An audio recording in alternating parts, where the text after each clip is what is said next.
fight the fight, breaking down the walls in the dead of night. I don't come for peace, I come for the storm. Fanboys melt quick when the truth gets warm. Solve content's high, I'm collecting those tears. Just got started, but I'm cutting through fears. I'm not here for brand deals, I'm not for sale. I expose your lies, rip off the veil. You can cry in the comments, but you won't survive. Like and subscribe if you feel that vibe. We're hot and salty tears, tearing down the walls.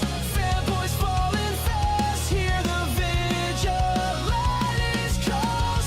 No fake reviews, no corporate lies, just truth and fire burning in our eyes. Homelessness lost in Nintendo's dream, delusional faith blinded by the gleam. Defends every flaw like it's a sacred cause, but his blind devotion's just breaking laws. Player SS brings no honor or pride, throws family shade when he's running to hide. No integrity, just bitterness and spite, but the vigilante's here to set it right. We're hot and salty tears, tearing down the walls. Fanboys falling fast, hear the vigilante's calls. No fake reviews, no corporate lies, just truth and fire burning in our eyes. Cast guys, fake words can't hold the line. Sony fanboys smoke, but his reviews don't shine. Switch for shields, the corporate game, selling hype and spin while we call out the shame. Dark trays and Nintendo fanboys stuck on repeat, says the same old lines like a broken beat. Recycling words, no fresh insight, but we break through the noise and bring the fight. We're hot and salty tears, tearing down the walls. Fanboys falling fast, hear the vigilante's calls. No fake reviews, no corporate lies, just truth and fire burning in our eyes. If you're tired of fake, if you're done with the spin, join the fight, let the real talk begin. We're here for the truth, no need to hide, so make sure to like and subscribe.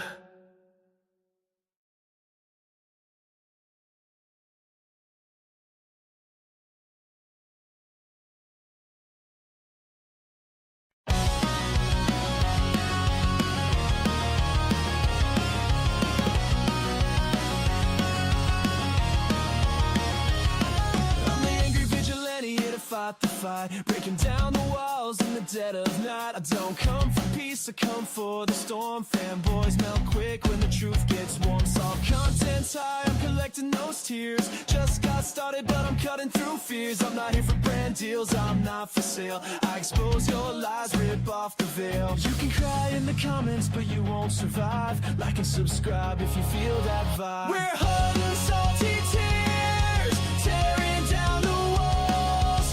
Fanboys falling fast, hear the vigilante's calls.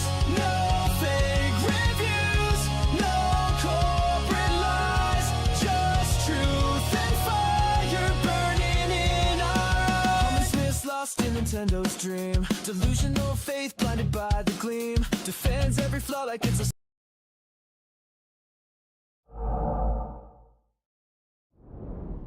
Hello, everybody. How's it all going here? We got Power Mad UK. Good evening, AB. Good evening, man. It's morning here. Good morning, ABS. Good morning there, Jean Mar. Nice seeing you here, Power Mad. Yes, it is. How's everybody's thing doing? Let's get some background music, shall we? So it doesn't sound as bad. So, yep. Unfortunately, I am a little sick right now, so my voice might not sound 100%, but I am still here bringing you guys amazing content. Now, I don't know. Yes, today is going to be reacting to some salty fanboy, and for the first time live, I'm going to be reacting to a salty fangirl. But before we get in, we'll allow a few more to sit here and come on in. I'm going to talk about what game I'm playing right now. I just finally received Chronos The New Dawn in the mail from Gamefly. Let me tell you, this game is absolutely amazing. It reminds me of Resident Evil mixed with Control. Both both amazing games. This one, it ain't easy like Resident Evil, let me tell you. Resident Evil is ridiculously easy compared to this game. But how is everybody doing today? Can you guys all hear me just fine by any chance? Can I get a mic check? Do we have a mic check? Can I get a mic check? Anybody let me know? Okay, I guess I'm about to go on my phone. Let's go on the phone real quick. Make sure that I can hear myself. Where am I at? There we go. I am live. I am live. Oh, let me see it here. Bluetooth off on my phone. Yep, I can hear myself. Good morning, AB. Good morning there, Ghost Pepper. And hi to Golden Apples. Thank you, Jean Mar. Okay. Thank you very much. So for the first one that we are going to do, I don't know if you know who this lovely lady is, but her name is Joyicy J. And let me tell you, she is Primey's #1 fangirl. This girl is a lunatic when it comes to being a fangirl, especially when it comes to Nintendo Prime and Mike Odyssey. Oh yeah, you don't want to be on her bad side here. Where's that shade? I hope y'all will bear with me because Continue, I want to get the chat in on this. I'm kind of tired of this entire conversation, and it's very easy. You're only tired of it because you're tired of the criticism towards Nintendo. Stop capping. To say either buy it or don't, budget for it or don't. But I want to hear a different perspective. Yeah. Because the question I haven't asked. No, okay, I have watched this for the future, but you have asked that. But the problem is and I've given you the answer, and many people have, but the problem is you just don't have any common sense to understand the answer. Chat is trolling. They're trolling the poll. But guys, no, seriously, please bear with me. Give me a few minutes because I want chat to answer me. Well, hurry up and get on with it already. We ain't got all damn morning. This is the question I want to know. Mm-hmm. Why isn't it the Switch 2 or even the games? Why not talking about Nintendo's business practices, not talking about, I hate Shigeru Miyamoto or I love him. He's not even making games. Get on with your damn question already. Whatever the case may be. For you as a gamer, why aren't the games worth it, and why isn't the Switch 2 worth it? Okay, most people have said that the Switch 2 is worth the price that they want. I hope you understand that, Joyicy. Now, I have sat here and said it isn't worth it for us to pay because we're getting overcharged compared to Japan, and I will still stand by that one until I die. Now, when it comes to the games, we got to sit here and talk about a specific game. If we're talking about Mario Kart World, no game should be $80. You know that. But you refuse to accept that because when it comes to Nintendo, you will accept any terrible price point. And when it comes to other games like, King Paco Nintendo Lover is here. Oh, you were there? Oh, man, I absolutely love Mike Odyssey. Joyicy, me and her got some history. The thing is, between me and her, I didn't even start it. Joyicy, if you ever watch this, if you don't start nothing, there won't be nothing. Remember, you're the one that started this shit. But I'm glad to see you here, and thank you so much for being a member, King Paco. Why shouldn't it be the price? Now, I don't want to say worth it. Why shouldn't it be the price that it is?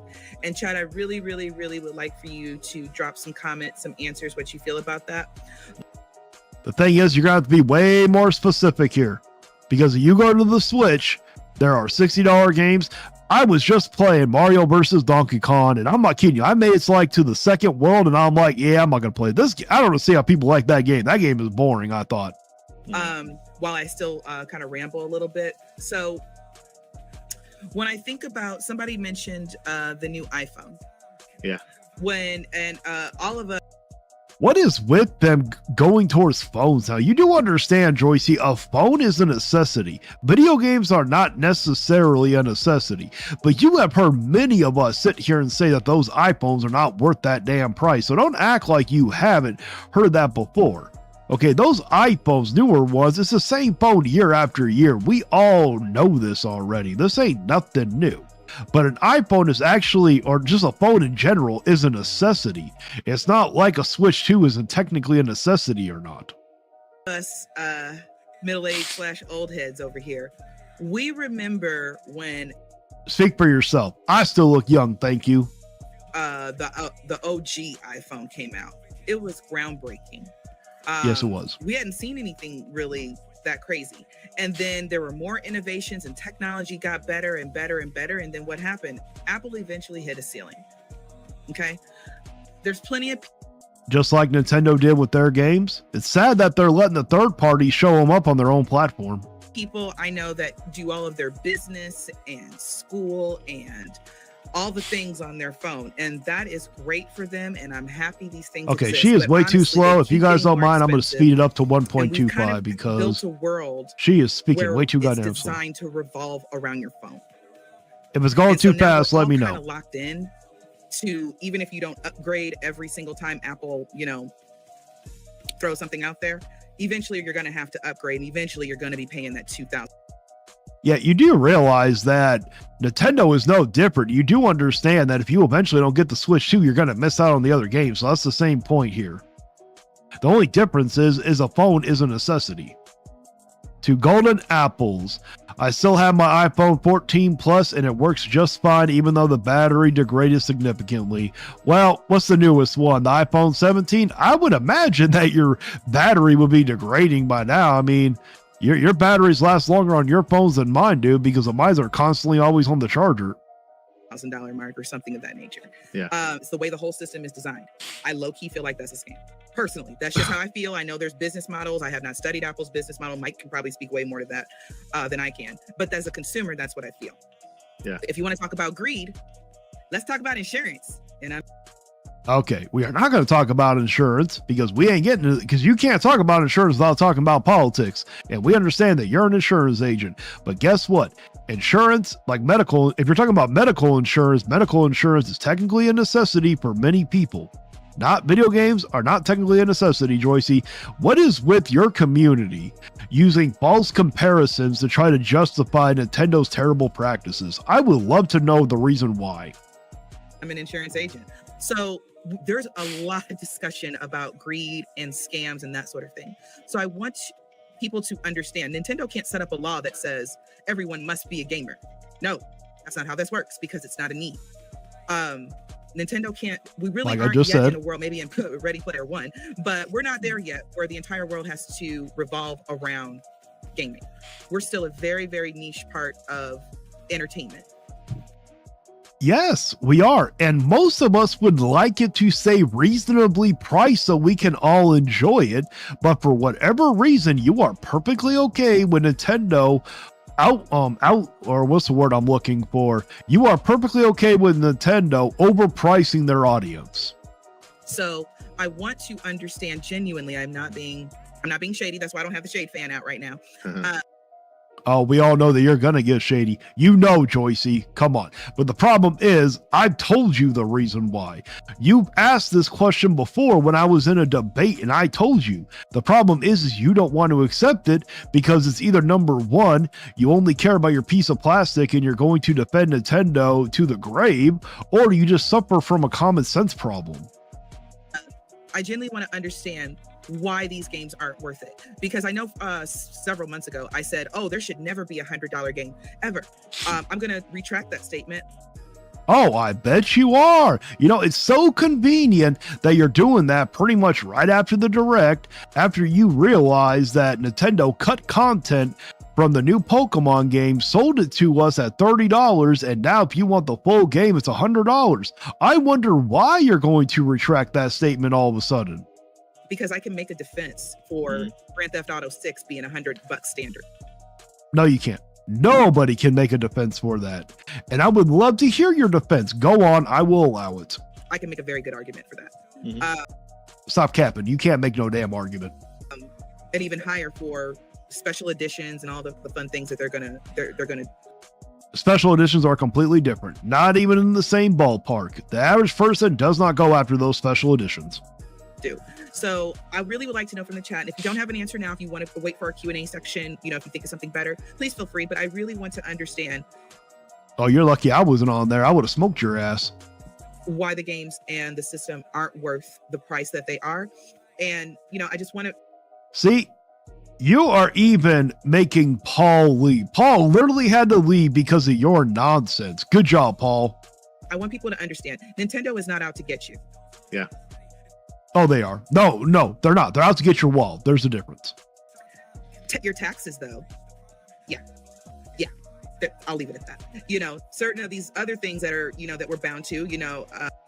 Just remember, everybody, this girl loves to always sit here and say, stupid is a choice. And I'm going to say it right back to you, Joyicy J. Stupidity is a choice. And that's what you're leaning towards. You got to pay the mortgage got to be paid every single month. And whatever your APR is, your interest rate is, if it's over 3%, it's too much.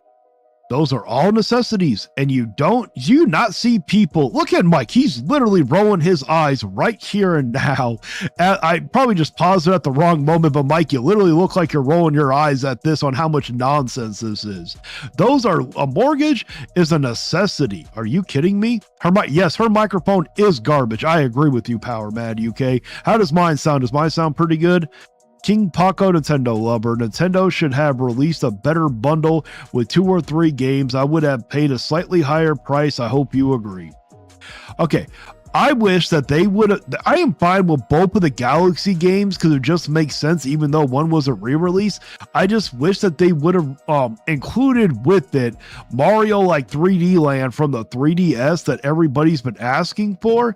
And I wish that they would have just put it at $60. There was no reason to put it at $70. We're talking about retro games here where they're putting in bare minimum effort to give an upscale, for crying out loud. It's not like these are remakes. These are barely even considered remasters, you know? Thank you, Power Matt. I sound great. I will take it.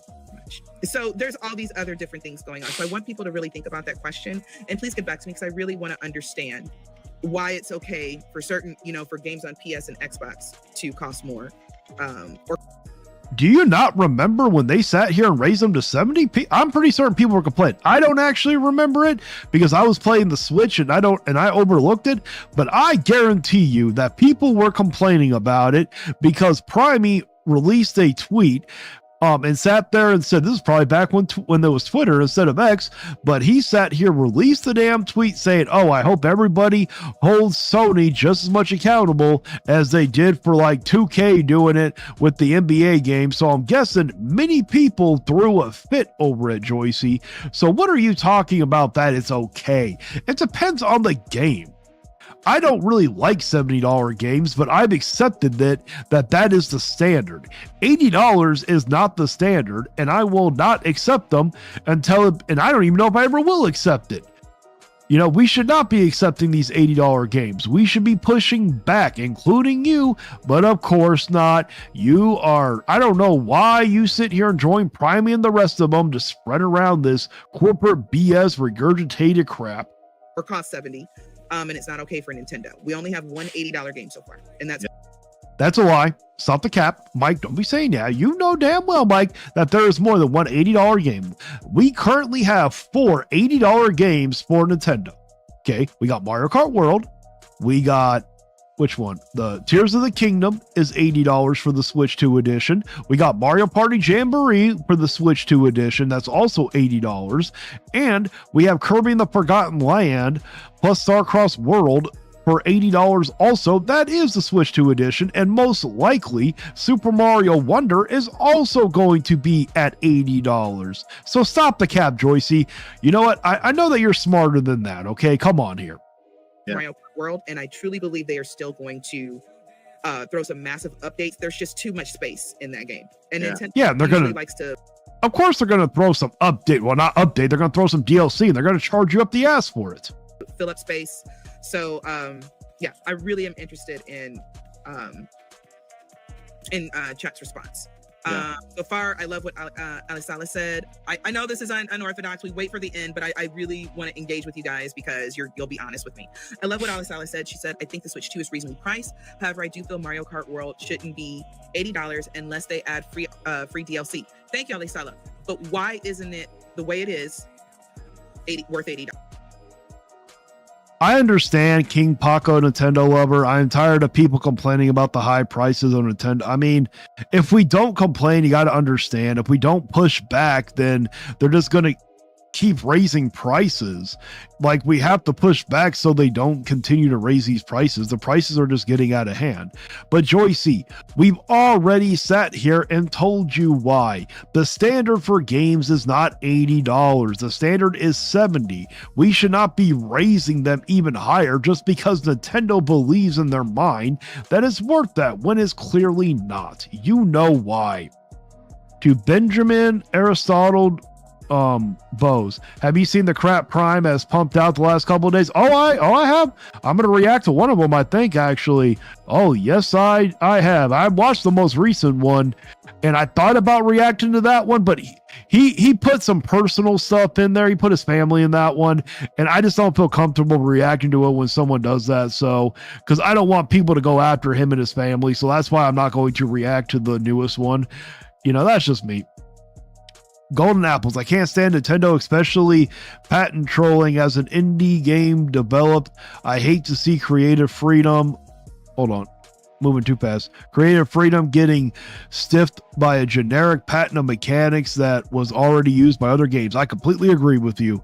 Ghost Peppers, ABS. This is what I find hilarious. How fanboys / fangirls try pretending like they have concerns about the greediness of the gaming market while praising the sales for their favorite piece of plastic. Oh, I know. I love throwing it out there also.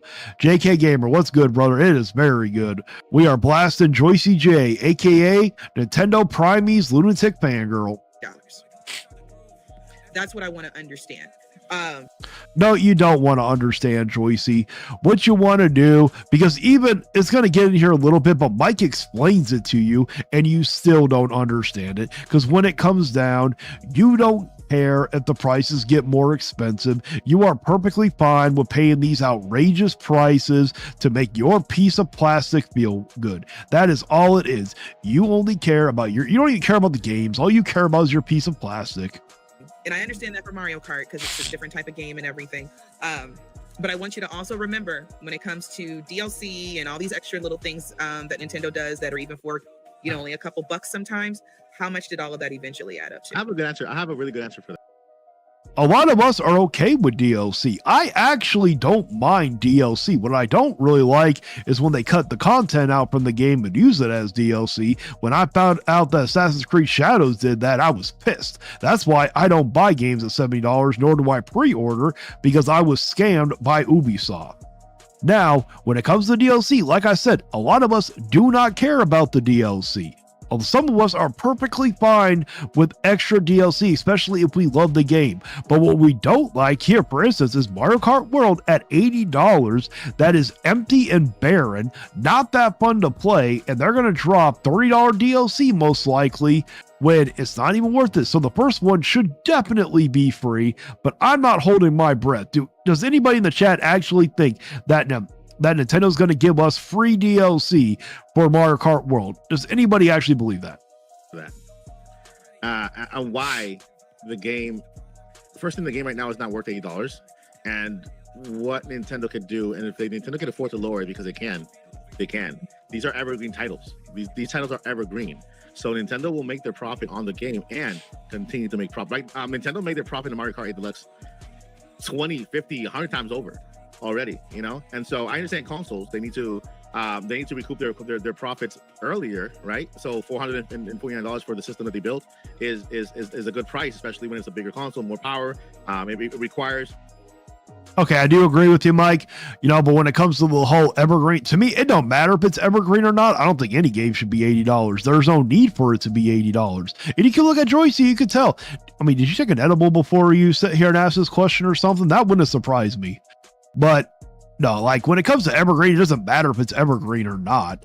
If it's gonna, no game should be $80. So whether it's evergreen or it's not an evergreen, it doesn't matter. Now, when it comes to evergreen titles, you are going to make your money back when it comes to the DLC and everything. And that's what's going to be nice about it. More investment to make these consoles. But when it comes to software is something that Nintendo really sells a lot of. I mean, they sell over 1 billion units of software alone for the Nintendo Switch, and I'm a little more than that. I don't have the. Well, I mean, they had to, Mike, because it wasn't like they were getting a lot of AAA support here. I mean, they got some of it, but not all of it. Let's look at some of these comments. I think the era of anything is or free, anything is over. I mean, hey, Sony did give us some free updates to Astrobot, so what I can't say it wasn't free. King Paco Nintendo lover. Fuck. Oh, I agree. Haha, hell no to Wolf of Korriban. Not a chance. Agreed with Mario 123. I think everyone agrees with Mario 123. Are you kidding me? There is yeah, they're not going to give us free, especially with Nintendo. Free DLC. What are those? Nintendo will never be. Yeah, that's true. There's Jean Moore. Mario 123 or 123. Nintendo fans are not the same as Nintendo fanboys, especially the soy jacks like Harmon. I completely agree with you. I am a Nintendo fan, but I am nowhere near like Harmon or like Joyicy J. And hey, Joyicy, girl, if you are watching this and you're single, I know the perfect guy for you. He is the biggest fanboy you have ever met in your life when it comes to Nintendo. I promise you, you guys can have a wedding in the Mushroom Kingdom. You can dress up as Princess Peach. He'll wear his Mario hat. We'll make sure we cover up his horrible hairline, his big ass forehead. Come on, girl. Message me and I'll give you the hookup when it comes to him. Don't you worry. You might scare him a little bit. He does get a little nervous. Can anybody guess who I'm talking about down below? The right numbers here. And it's something that they develop and eventually will make their profit on. It depends on how fast you want your profit. We have to understand that this Nintendo is no longer Iwata's vision. It is Furukawa's vision. He is a money man. And so his worry or his concern is how fast can we make profits on this title, and when, and how can we price things so that Nintendo is well financially moving forward. That's why he went to theme parks. That's why he went going into movies. And this is his baby now. Nintendo Switch 2 is his like system moving forward. This is his first system. Nintendo Switch was Iwata's. This is his first system. So this is his vision for Nintendo. And he's not doing that good. He is doing terrible. I wonder when they made. No, I wasn't talking about player essence power, man. He's a married man. But let's look at these things real quick. Nintendo and free. As a Pokemon fan, I'm afraid the next game will be 150. Oh, you know it. At least I better not be. Benjamin, that's funny.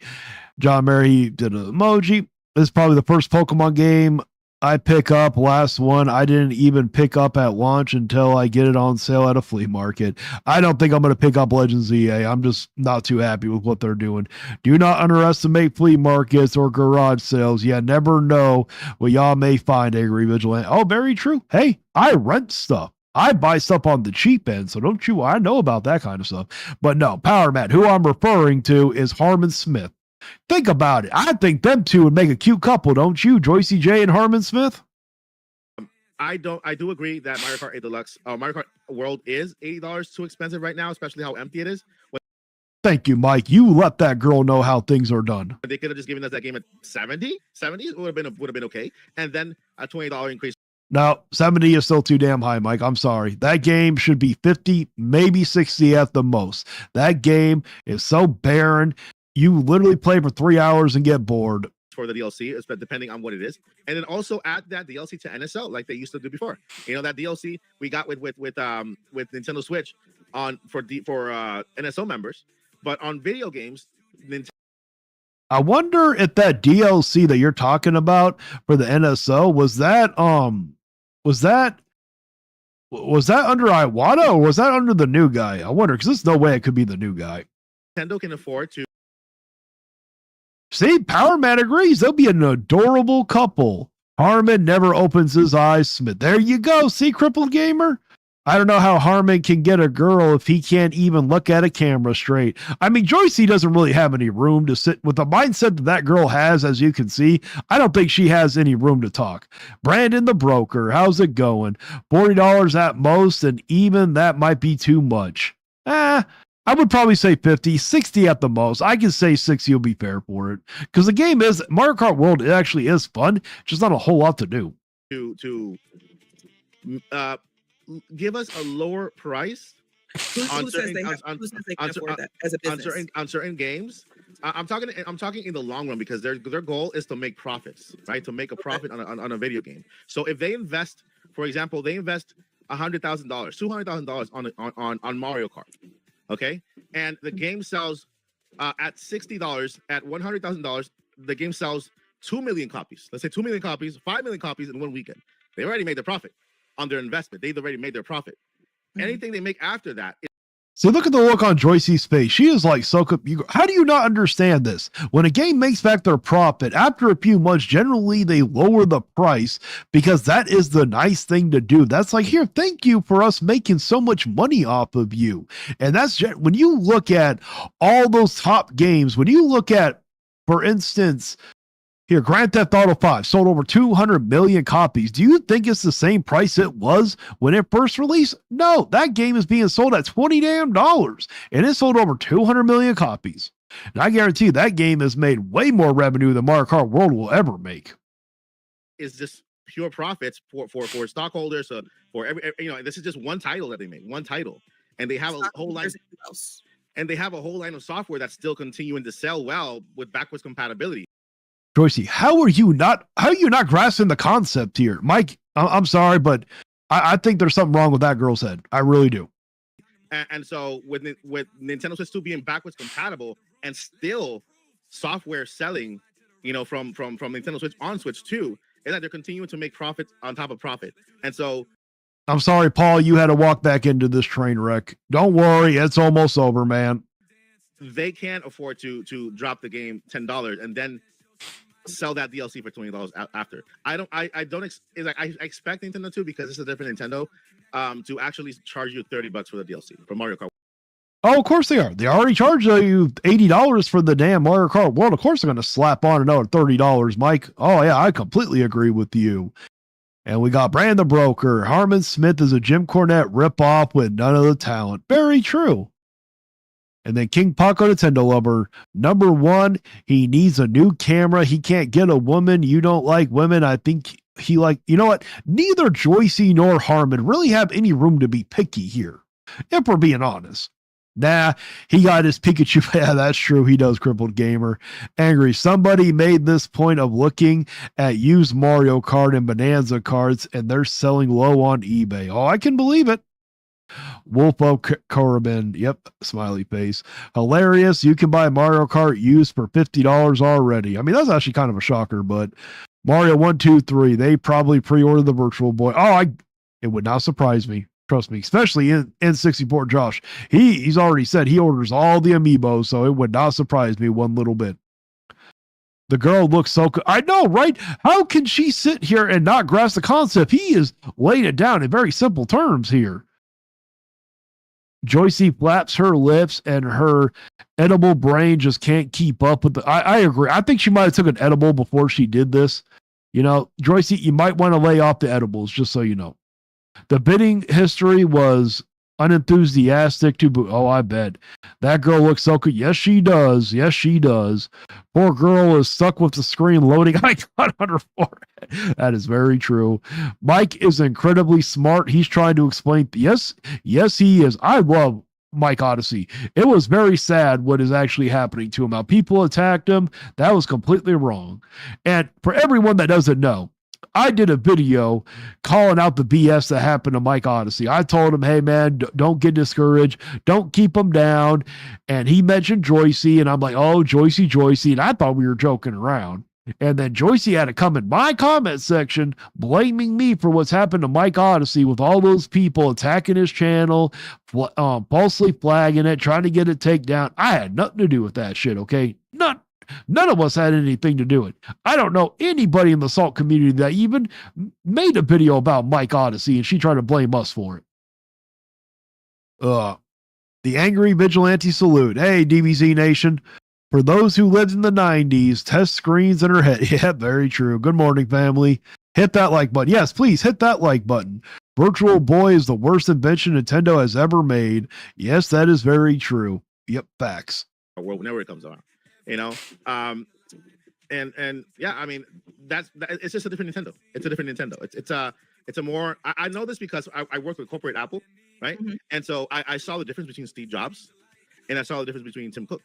Mm-hmm. Steve Jobs was creative, a visionary, a guy that likes to be hands-on and just make everything with his hands and make everything beautiful and affordable and accessible, right?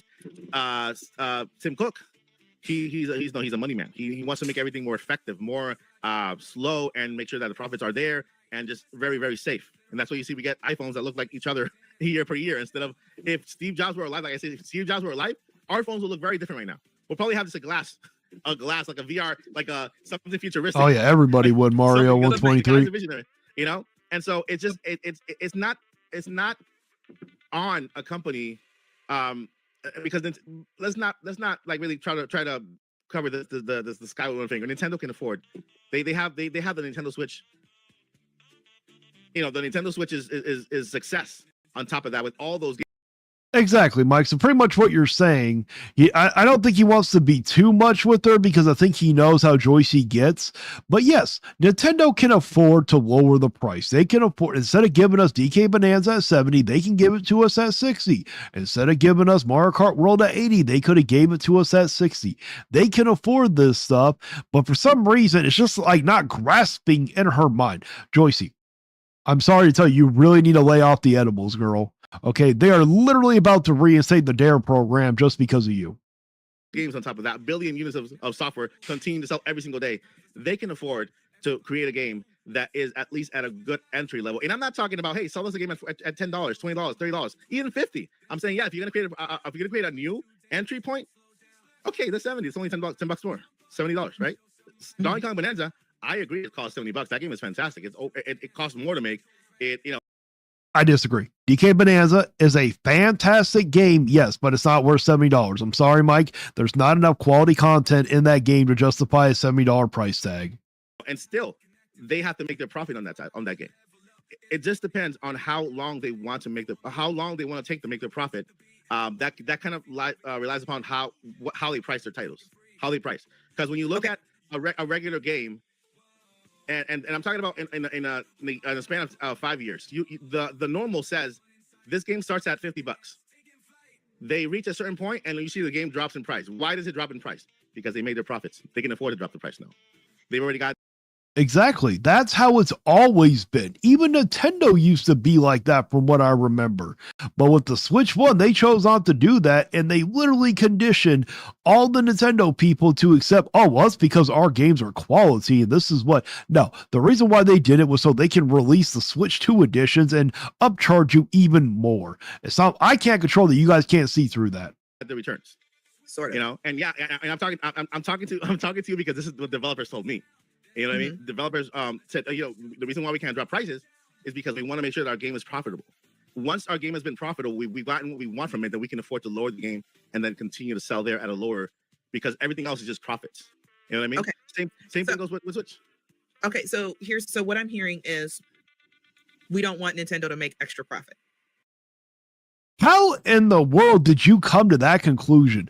Where did Mike actually sit here? How logically could you even come to that, Joyicy? No, he's not saying that. Even if they were to drop the price from 80 to 60, they're still making profit. Do you understand that? It's pure profit at that point. They could drop it down to $1 and they're still making profit. How in the world can you not understand this, Joyicy? Literally. I mean, they're making profit. We do want them to be successful. They can be successful, but they're making extra, because after they sell so many of a game, then they've made their money back, right? So why do they keep the price the same instead of saying, okay? Because if they lower it, they will actually sell more, and they most likely will make more money. How do you think Mario Kart 8 Deluxe became the most sold game in Nintendo's history? Do you think it was at full price? No, it was at the bundle. Do you think... When it comes to Mario Kart World, I guarantee you most of the games that are going to be bought from that are going to be through the bundle, not through it. When they lower the price, they tend to sell more. Joyicy, you literally need to lay off the drugs, girl. The government is this close to initiating the DARE program for schools again because of you. Okay, we made our money. You know, what was it? Splatoon 3 sold 10 million in one weekend. It didn't move much after that, but 10 million in one weekend. They made all their money back. So to get more players into Splatoon, because again, I think Splatoon's only at like 12 million. Paul probably has the actual number. But it sold 10 million that weekend. So they probably made their money back. They could have dropped the price Davis, how am I being a stalker? Please explain to me. I am reacting to a lunatic fangirl that doesn't grasp the concept of why it's good to lower the price of a game after you made your profit already, after you've already made back the money you needed to make from that game. So, Davis, please explain to me, why am I literally a stalker? Please explain. You do realize that I am not looking at her home. I am not looking at her account. This is on Mike Odysseys. This is open to the public. I probably know more about Nintendo than you do, Davis. At least I'm not, you know what? You want to bend over for Nintendo? That's your choice. I don't bend over for Nintendo, Davis. Laugh out loud. F sales, she's painful to listen to. I agree. I thought Harmon was thick-headed. Well, Harmon is just delusional. There's a little bit of a difference. Wait, where'd it go? Yeah, it was thick-headed. Oh boy, we got a fan. Oh yes, we do, Mario. The angry vigilante keep telling the truth. Nintendo Switch 2 is not worth the price. Well, I think the system itself isn't too badly priced. It just sucks that Nintendo gets one cheaper than us. But a lot of their games are way too overpriced. The hate vibe can even be used with the Valve Index controller. The HT, I don't understand that. We have a fan. Yes, we do, Wolfie King. Like that following Monday, like, hey, we made our money back. You know, we want to get more Splatoon players. We want to get to 20 million. So now that we're going to drop the price, we're going to bring. Okay, now you're just being unreasonable, Joyicy. Nobody expects them to drop the price after a whole weekend. But usually over time, after you do understand, most games do not make their money back within a weekend. That's a pretty rare damn thing to do. You do understand that, Joyicy. Why do you keep going to these extremes? But it is normal after a few months for them to start dropping the price, lowering it by $10, $20. That's how it normally goes, because that's what's best for the industry, what's best for the consumer. We notice you don't care about the consumer. You care about the corporation. You care about Nintendo and the piece of plastic. More people in. But here's the thing. Nintendo doesn't believe that their games are worthless. Actually, Davis, I don't do this every day. I do this once a week where I live stream Salty Fanboys and now a Salty Fangirl. I usually do more news and update or rant type videos. I don't sit here and react to other content creators that much anymore. So, Davis, maybe you should actually watch my videos. You might learn something for once. Less than the price that they market them at. It would have to be like a really, really, really, really bad situation for them to start putting their games on discount again. So I guess what my point is that I feel a lot when I see a lot of conversation about this.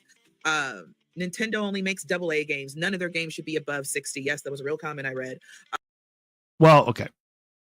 I've said that before as joking, okay, but no, not all of Nintendo's are AA games. There are some AAA games. The like the 3D Mario Worlds, those are AAA games.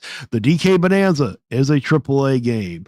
Mario Kart World is an over-polished piece of slop that isn't a AAA game. That is barely above a AA game if we're talking about in terms of quality. So, Joyicy, not all of Nintendo's games are AA. Okay, that person was probably just either they might have been a Nintendo hater or they were just trying to trigger you, which looks like it worked.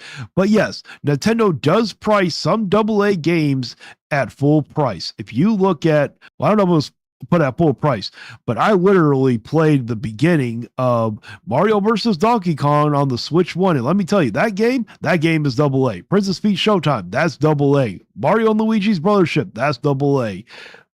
Not all the games they come out with are AAA level quality, Joyicy. You need to accept this. But what?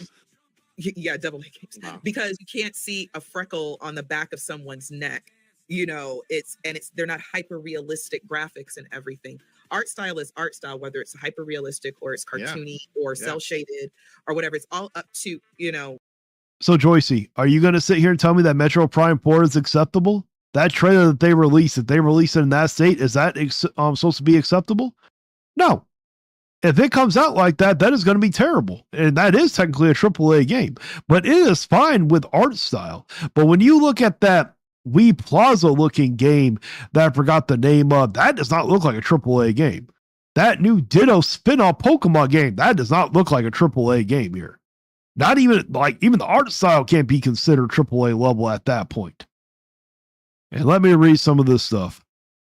Angry Vigilante, you never talk about Sony. Do you know Sony? Do you know Sony got a $100 game out right now and you're not told? And what's that $100 game, Davis? Can you please explain to me? Because no, I didn't know that they had a $100 base game. So can you please show me where the $100 standard edition game is? Please let me know in the chat. I have a feeling that it's not going to be the base game. It's probably going to be some deluxe game. There isn't anything Kirby Air Riders to justify the $70 price tag. I don't think there is, but you know what? I will keep an open mind when it comes to it. The game isn't out yet, so we will have to see, but most likely, probably not. There's no legitimate reason to raise the price of these games, 50 to 60 at the most. I agree. I want all the games to go back down to 60. I have to play Half-Life Alyx at some point. Very true. I do what you videos and you do this every day took at Nintendo. Yeah. And right now I'm reacting to salty fanboy and fangirls. Okay. Get over it. But Davis, what game is out for $100? Please explain. Drop the facts already. Don't be a chicken shit. Drop the facts. Come on. Hey, if Sony has a $100 base game out, I will criticize Sony for it. I got no problem criticizing Sony for it. Benjamin Aristotle, angry, talks bad shit about, I'm guessing you mean Sony. Yeah, Sony points. I do. I haven't done it in a while because what has PlayStation really done lately? PlayStation and Xbox, well, usually the Xbox fanboys don't really do anything. I got a video coming out. I got a video coming out today, I think, talking about Xbox and the price hike. Okay. So yeah, the grammar need to be fixed, Dwan. Oh, yeah, it's okay. But come on, Davis. Where is the $100 one? Come on, Davis. Don't be scared now. I won't be rough with you. I promise. Don't worry. And I won't charge you for the troll tax either. I'm not like the rest of your brethren. The developer. So what I'm saying is, I look at it like a luxury bag. Mm-hmm. I understand a game might cost, let's say, roughly $50 to make. Pay all the employees, get them the bonuses, and yes, we got to take care of the shareholders as well. And then the extra $20 is off profit. I'm just making up numbers here. Yeah, that's a good thing. And what I'm saying, it's not good for us, okay? But I'm saying, from a business perspective, that's kind of where you want to be. And you also, and when I would bring up the luxury bag thing, bags. Y'all know I have a Louis Vuitton problem. I know too. I've cut all the way back. I haven't bought a new purse. Okay. You know what? I'm not into the whole luxury crap, but if you're going to try to sit here and pretend like Nintendo is at the level of a Louis Vuitton, you literally have lost the plot, girl. Nowhere near is Nintendo even at that level. No gaming company is at that level. And number two, if you're going to get luxury bags, why are you getting Louis Vuitton? Louis Vuitton are ugly. Are you kidding me? Go get something better. Gucci is better looking than Louis Vuitton, for crying out loud. In 6 months. And I'm not going to buy another one for another few years. So, but why do I buy Louis Vuitton? Sure, I can go to Walmart and get a $30 bag, $20 bag. I can use the grocery bags, just to put your stuff in. But what I want is something that's quality, that's not broken, I'm not going to. Bullshit. People don't buy Louis Vuitton, those luxury bags, for quality. There are mid-level bags that are just as good a quality as Louis Vuitton is. The reason why you buy Louis Vuitton is because your ass is bougie. Okay, you think that you're this high-class person. Okay, you probably, when you sit here and say that, you're not going to buy one for another few years, it's probably because you have a champagne taste, but a beer budget is literally how you are. Stop acting like Louis Vuitton is this high-top quality crap when it's not. Okay, don't change the question, Dave. Exactly. Where the $100? Exactly. Angry Vigilante, do you know about Sony? 100 days ago is coming out. Why are you not talking about this? What 100 days ago? What are you talking about? Speak English, Davis. Text or message me right now. What game is coming out that's $100 already? Stop being a chicken shit and just tell me how can I talk about something that I don't know anything? What game is at $100? Oh God, luxury again. Exactly, right? Puckin Prime was going hard on the luxury on his last videos. I know, right? Games cost way more than $50 to make. Maybe some, I don't know. Obviously, Expedition 33 didn't cost more than $50. EA Sports FCTM 20 6 Ultimate Edition. This edition, $100 and includes game access, NBA 2K Superstar Edition. Okay, well, for one, those aren't even Sony. Those are 2K and EA. Number two, that's not even the base standard game. Now, I think this, I've already said this before, the sports titles are already overpriced. They can literally give those sports games out for free and they'll make their money on the back end of the microtransactions anyways. I thought it was Davis was waiting for him. I know, right? Angry Vigilante. Yeah, like I watched the Metroid Prime 4 trailer. Even I noticed there's a problem with the graphics and performance. Exactly. That opening scene was botched to hell. Like the building, exactly. Borderlands 4 Deluxe Edition. Okay, but that's not Sony. That's Gearbox. And we're talking about Deluxe Editions. There's a difference between Deluxe Edition and a difference between a premium or a standard edition. You know, with the Deluxe Edition, they're talking about you get cosmetics, you get, you know, you get a season pass for future DLC. So that's one thing. I don't buy the stuff. If you guys want to buy it, you guys can. That's up to you. But that's completely different than a base game. I'm sorry, King Paco Nintendo lover. Those are very bad examples. Those are not $100 base games. Those are deluxe editions. I'm looking at Google. I can't. Neither can I. I didn't even have to look, and I knew that there wasn't one. So come on, Davis. Come on, chicken shit. Let's go. I have to replace so easily. My luxury bags, I don't have that problem. With Because you're bougie. and also because I'm bougie. Exactly. Just like I sat here and said, it's because your ass is bougie. I bought my wife a damn bag on Amazon for like $20, I think, and that was a year and a half ago, and it's still holding up perfectly fine. It ain't broken. The zippers aren't broken. The stitching ain't coming out. Your ass is bougie. Exactly, my dear. Exactly. And also because I'm bougie. So, but also it's the quality. That's the only I'm not reason. just out here just buying expensive stuff for the fun of it. You know, stuff is expensive. So, but you don't want things when you talk about things like that you don't need, you want quality. We don't get busted games from Nintendo where they're broken. Yeah, you obviously did not see Metro Prime 4. You obviously have not played DK Bonanza with all the performance issues at launch. What are you talking about? We don't get, but girl, you literally lost the plot. It is best to keep you behind the camera from now on. You stop doing drugs. Remember, do not do drugs, people. Broken out of the gate. You know, the fact that roughly about 35 to 40 games were announced in this last direct. This ain't the Wii U, y'all. Was there really 35 to 40? Was it? There wasn't that many games announced in the direct, was there? Because someone let me know. Was that actually that many games? I think that she's pulling numbers out her ass now. Which is great because that means that the games are coming. We're going to constantly get heaps of games. So for me, I've made an investment into my Switch 2. So all I'm saying is when we talk about price, again, Nintendo understands that we don't need them. We can make our own fun. We can go outside. We don't need them. So I believe that they are truly pricing what they can to be successful and to be profitable. No, you're living in denial. They're doing this out of pure greed. They don't care if we about being well, they want to be profitable, but they want to be way more than profitable. They don't care about us. They're pricing it because they can, because they know that you got, well, when it comes to Mario Kart World, they sat here, priced it at 80 to sit here, give it to you in the bundle for 50 to give you the illusion that you're getting a sale when you're really not. Stop the cap already. It's not just about shareholders. It's not just about employees. It's not just about paying the bills and everything. It's also, hey, you know, Nintendo's never going to come out and say, we love you, you're the best fans. But the devs tell us every single time in every single game how much. Really? You're telling me that Game Freak tells us? When was the last time Game Freak told us that they love us? Because it definitely ain't in their games. Let's Go was terrible. Sword and Shield had the worst story out of any Pokemon game. The performance issues alone is Scarlet and Violet. Please explain, how did the devs tell us that they love us? Please. Much they love us.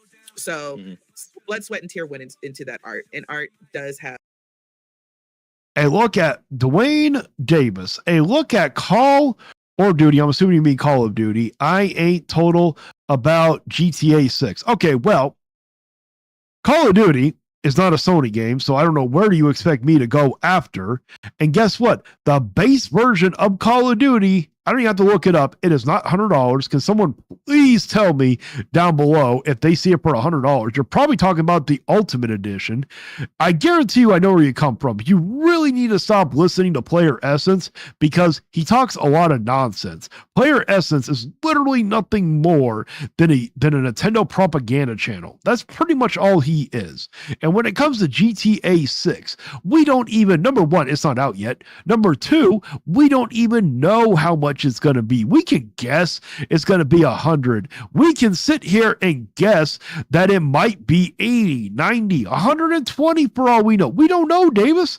So why should I get all hyped up and get all angry about GTA 6 possibly being $100? Okay, there's something wrong with you.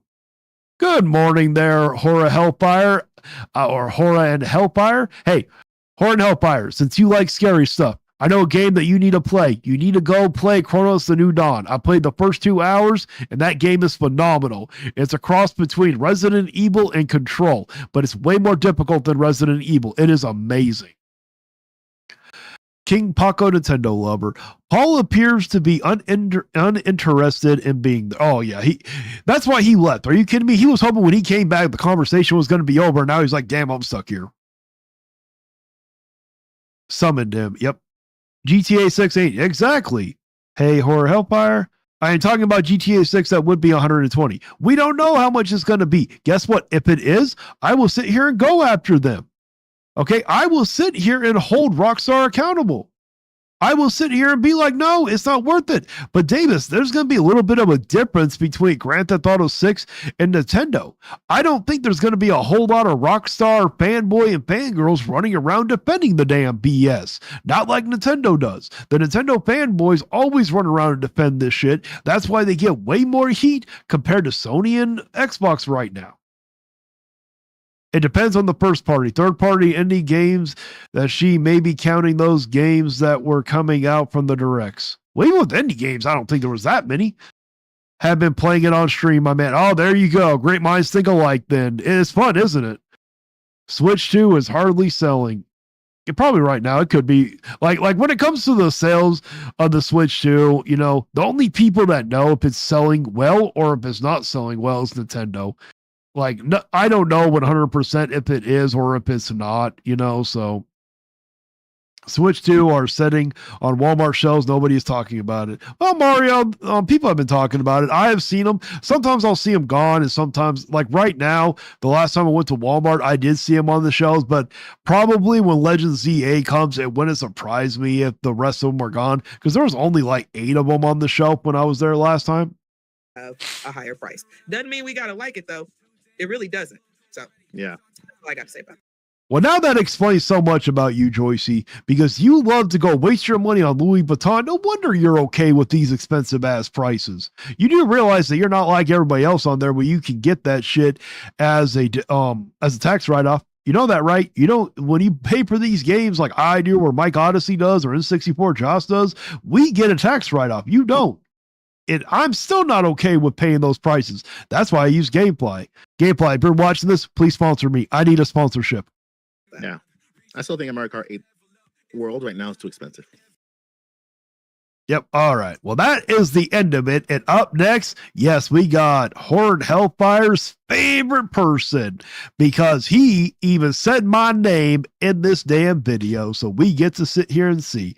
I need to finish it so I can play Silent Hill F and finish Dying Light. Oh, so do I. Facts, Mario. I was in local Walmart. Yep. Yeah, Legend ZA is unfortunately a system seller. I had a friend of mine who playing 500 on a Switch just to get Pokemon. I can believe it. Even though Pokemon has worse resolution than Animal Crossing New Horizon. Well, I never played Animal Crossing. It's just not my kind of game, but I'll take your word on it. So let's get into Harmon, shall we? Oh, I know Horde Hellfire is so damn excited for this one. There's been a lot of coping and seething from the general Nintendo community. A lot of people are freaking out about Air Riders getting so much coverage, Fire Emblem getting announced, all these. Nobody who's freaking out about Fire Emblem, for crying out loud, and nobody's freaking out about Air Riders getting. It doesn't need any more coverage. No one is really hyped for that game. That's the only reason why that they're doing the coverage in the first place. Other smaller games But ooh, Metroid has been neglected. We haven't gotten a real trailer or a real Nintendo Direct. Ooh, doom and gloom.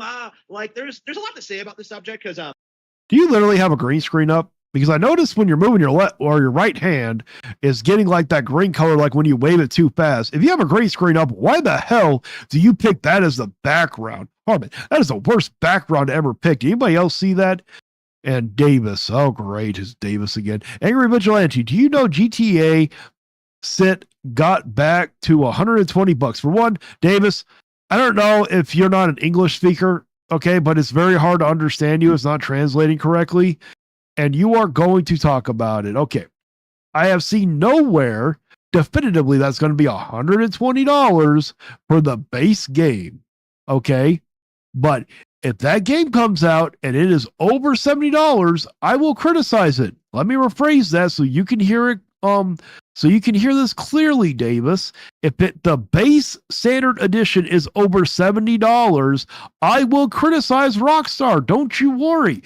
I am very consistent when it comes to my type of content, okay? I'm not like your brethren when I run and hide because something's too difficult to talk about. I ain't like a lot of the Nintendo fanboys out there, okay? Don't you worry. I myself have been very, very critical of Metroid Prime 4. I was saying this game was going to be a disaster when they showed the first logo. Okay, I get it. It's not the green screen. The green light is from his computer, probably. But the only reason why you're critical of Metroid Prime is because it was made by a Western studio, Harmon. If it would have been made by a Japanese studio, you would have been all excited for it. Stop the cap. So when they showed the logo with no actual game attached to it, I immediately saw that as a red flag, and of course nobody paid attention to me. Nobody listened to Harmon Smith, even after the first delay, even after. That's because, Harmon, half the stuff that comes out of your mouth is full of shit. Are you kidding me? Harmon, no one's ever going to listen to you. You've been right a couple of times, and guess what? A broken clock is right twice a day. Alyssa D. Wallace. I'm a Nintendo casual player, and my husband got a Switch 2 for my birthday. I have enjoyed it for the bigger screen, but I haven't bought any of the new games. I'm still got a backlog on playing. I understand completely. And then Mario 123. I wonder if there's something mentally wrong with Harmon. Oh, there is. We don't have to wonder. We already know that there is. That's a given. Well, Sony did re-release Last of Us Complete Bundle for $100, containing both The Last of Us Part 1, Last of Us Part 2 remaster in April 2025. Yeah, that was a lot of us said. Well, I didn't have a YouTube channel at that time, but I complained. Are you kidding me, Ghost Peppers? I said, but for one, that's not one game. That's two games, but still, many of us sat here and complained about it. There was so much people on the internet that were up in arms about that, about that damn bundle for those two games. Are you kidding me? There was not a whole lot of people defending that. I don't plan on buying them. I was excited for Metroid Prime 4. I am excited for the new Fire Emblem game eventually, and the new Yoshi game, because Yoshi's my favorite Nintendo character. Yeah, Phonics might help. Yeah, actually, I don't know if he can even grasp that concept. You might be giving him too much credit there, Wolf of Corbin. All these problems that the game has had, like everyone ignored Harmon Smith, even though I called it out to begin with. And now that the game is almost out, it seems as if Nintendo is sending it out to die. They don't care about it. They don't have any faith in it. Wow, I never thought the day that Harmon Smith would sound smarter than most of the Nintendo community. This is a special moment right here. Yeah, they are setting that damn thing up to die. They're literally going to set that game up for failure if they release it in that state in that trailer. And I'm sure the story about what happened with this game is going to come to light eventually. But I do think it needs to be emphasized more going forward after this specific direct, that Metroid is not a major Nintendo IP. Because back in the 90s, that was kind of the narrative that like Mario, Zelda, Metroid were like the three big, like huge Nintendo titles. And even back then, that wasn't true because Pokemon came out and.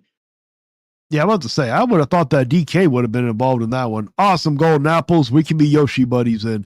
Metro Prime 4 is still worth renting, though. Oh, exactly. I'm going to rent it. Immediately eclipsed Metroid in relevancy. But, throughout the 2000s and the 2010s, we've heard this nonstop whining about how disrespected Metroid is and how Nintendo doesn't give it enough support and how there's all they don't, Harmon. Metroid it's should literally be way proof. bigger if Nintendo just did more with it. And like the reality is that Metroid is Fire Emblem is bigger than Metroid. Kirby is bigger than Metroid. Animal Crossing. I mean, did you literally? I mean, Harmon, if you're going to edit, you got to edit better than that, man. Put some more effort into it, please. It's bigger than Metroid. Pikmin is bigger than Metroid at this point. Metroid's all-time best-selling game, Metroid Dread, only sold like 3 million units. Prime, the Still more than your Princess Peach Showtime, Harmon. second best-selling, was bundled in with GameCubes. The reality is, Metroid is not and never has been a heavy seller for Nintendo. It is a niche product that continues to be made because. Well, if we go back to the GameCube when those games did sell, you do understand that there wasn't a huge install base for GameCube, so that's probably the reason why that it wasn't a massive seller. And they did release Metroid Dread, but when they released Metroid Remaster, it was literally Nintendo's fault that game did not sell well, Harmon.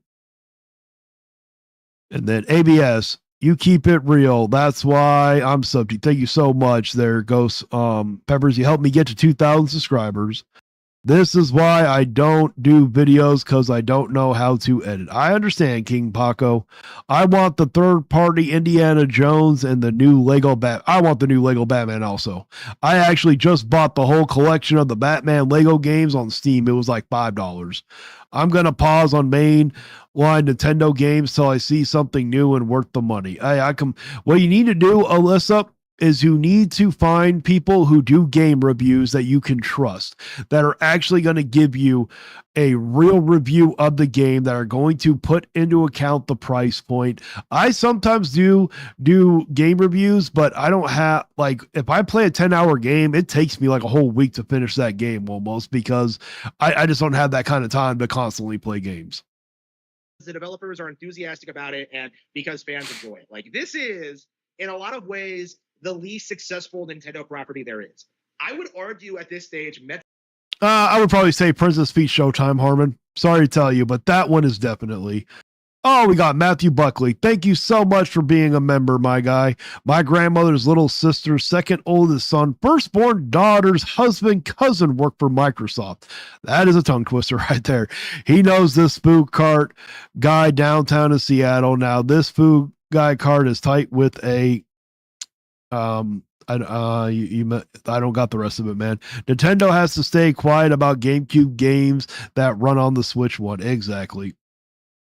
Metroid is the least successful mainline Nintendo IP. Obviously, there's like some niche stuff like Chibi Robo that I've done worse, but like, I don't. Princess Peach Showtime, Mario and Luigi Brothership. I mean, we can keep going on and on. All like the major IPs that like people talk about and remember, like Metroid has this long history of just not being all that relevant. And that's really something we really need. Well, look at the last time they made an actual Metroid Prime game. That is the reason why when they released the Metroid Prime remaster, they literally shadow dropped it. I said this in my videos. You can't shadow drop games and expect them to sell well. They're not Zeldas. They're not like Oblivion, where you can just shadow drop it and it sells millions in a weekend. That's not how that's going to work. Need to acknowledge going into this holiday season, because so many people I've seen going into this direct were primarily like hyping up Metroid Prime 4. They were talking about how it was going to be a system seller, how it was going to be the best. Well, of course. What do you expect? We already knew about Pokemon Legends EA. We already got a direct for Kirby. Of course, everybody wanted to see Metroid Prime 4, and they wanted to see the Mario 40th anniversary. Those were the two biggest things, Harmon. The console. Keep in mind, we don't know anything about it yet. Like, they completely disrespected games like, say, Fire Emblem, like Kirby Air Riders, like Bonanza. Like there's so many other games that are coming out on Switch 2 that have just been completely ignored because certain people in the community only want to talk about Metroid. They only want to care about Metroid because that's the cool, mature Nintendo IP. Well, it is. And when you get into the combat and the gameplay, it actually looks amazing. It's just the open world looks like shit. Certain to make Nintendo a cool, mature company. Like, it just doesn't happen. It's never happened. Metroid Prime was... That's not true, Harmon.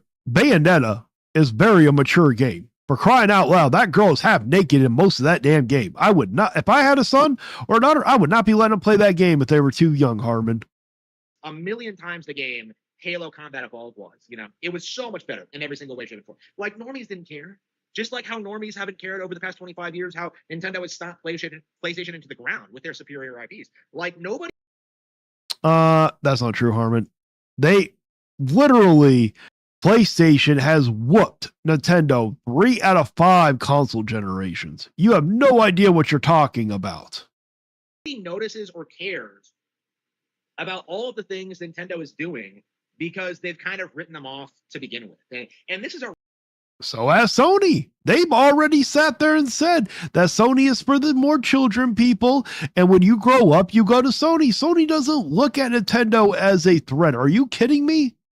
really good example. Like the Metroid phenomenon is just people who are self-conscious about being Nintendo fans trying to gaslight themselves into thinking like Metroid is like their gateway into be taken seriously as like mature adult gamers, and it just isn't going to happen. Like nobody cares about Metroid, nobody plays it, nobody respects it. Like it is. Okay, and nobody cares about Princess Peach Showtime except for you. Now, if anybody's watching this and you actually like Princess Peach Showtime, hey, I'm not going to fault you, but he loves to talk trash about so many games, and we know he loves that game. We got Damn Shame 2. I had a ball with Metroid Prime on GameCube. You know, I remember playing one of them on the GameCube, but I can't remember which one it was, but I do remember it being fun. What's up, Maximus2400? Thank you so much for being a member, man. The main reason Metroid isn't as popular is fairly easy. Nintendo is for families, and Metroid is for slightly older audiences, fact. A lot of people told me Monster Hunter Stories was bad, but once I've tried, it was really good. Yeah, I don't know. Whoever told you that it was bad needs to go get their head checked. Monster Hunter Stories is a phenomenal game. Unfortunately, not a lot of trustworthy reviewers that I know. Unfortunately, there isn't a whole lot of them. The only W Harmon has ever gotten was cooking review tech. That's true. Other than that, his fanboyism will make people laugh him forever. Exactly. Don't let Harmon round. Yeah, do not let Harmon round that. Great show to enjoy my coffee. I'm so glad, Matthew Buckley. I would have a cup of coffee with you, but I had it last night. I think he has it is. He don't have a crush on Peach, man. Mario, come on. He has obsession with Peach. Isn't that big of a deal. And I think Prime 4 is going to kind of cement that fact because this is a game that nobody likes the look of, that everyone has like wild issues with, that just seems like it's going to be a huge disappointment by Nintendo standards. I'm sure it's going to be way better than like whatever Halo or like COD or Bioshock ever put out. But like, you know, by Nintendo standards, Metroid Prime 4 is going to be extraordinarily disappointing. And I have to wonder, like, unfortunately, I think that actually might be true. I hate to have to agree with you, Harmon, but honestly, I do think that the game, if they release it in the state that they did, that game is not going to do that well. If the community is even going to acknowledge that, because this is a really strange situation where you have a certain subset of the community that's like putting Metroid Prime 4 on a pedestal, saying it's going to be this huge console selling game, when in reality, when you look at like Metroid Prime 3, that only sold 1 million units. You know, Metroid Prime 3 like trailed well behind like other major Nintendo titles that year. Like specifically, it came out like a couple of months before Super Mario Galaxy. Like for comparison's sake, you know, Prime 3 never hit that same level of quality. It was never as well received. Well, Harmon, the GameCube only sold like 20-something million units. You guys got to be more reasonable with how well the games were going to sell on the GameCube in the first place, Harmon. Do you not understand that? It was never as popular. It didn't sell as well. Like Prime 3 was not as successful as Mario Galaxy. And I can assure you that there are several other games that came out in the early Wii years that far surpassed Metroid Prime 3 in relevancy, right? These are niche games for a specific demographic. They are not big main. I mean, the Wii U is literally a niche console, Harmon. You just need to accept that. He literally thinks that the Wii U was successful. Mainstream major hits. And honestly, I fully expect Kirby Air Riders to far outstrip Metroid Prime 4 in sales. I'm going to come out and say this right now. Like, because I just got done watching. It probably will, but I don't think it's going to do that well. Why haven't they released the sales data for DK Bonanza, Harmon? They haven't released those yet. You claim it was going to sell 20 million units. I don't even think it sold 1 million yet. Some video from this this gimp, like from Angry Vigilante Gamer, when he's not tied up in. Oh, that's right. You say my name. It's okay, because you know who I am. Where is it at? I'm your soul daddy.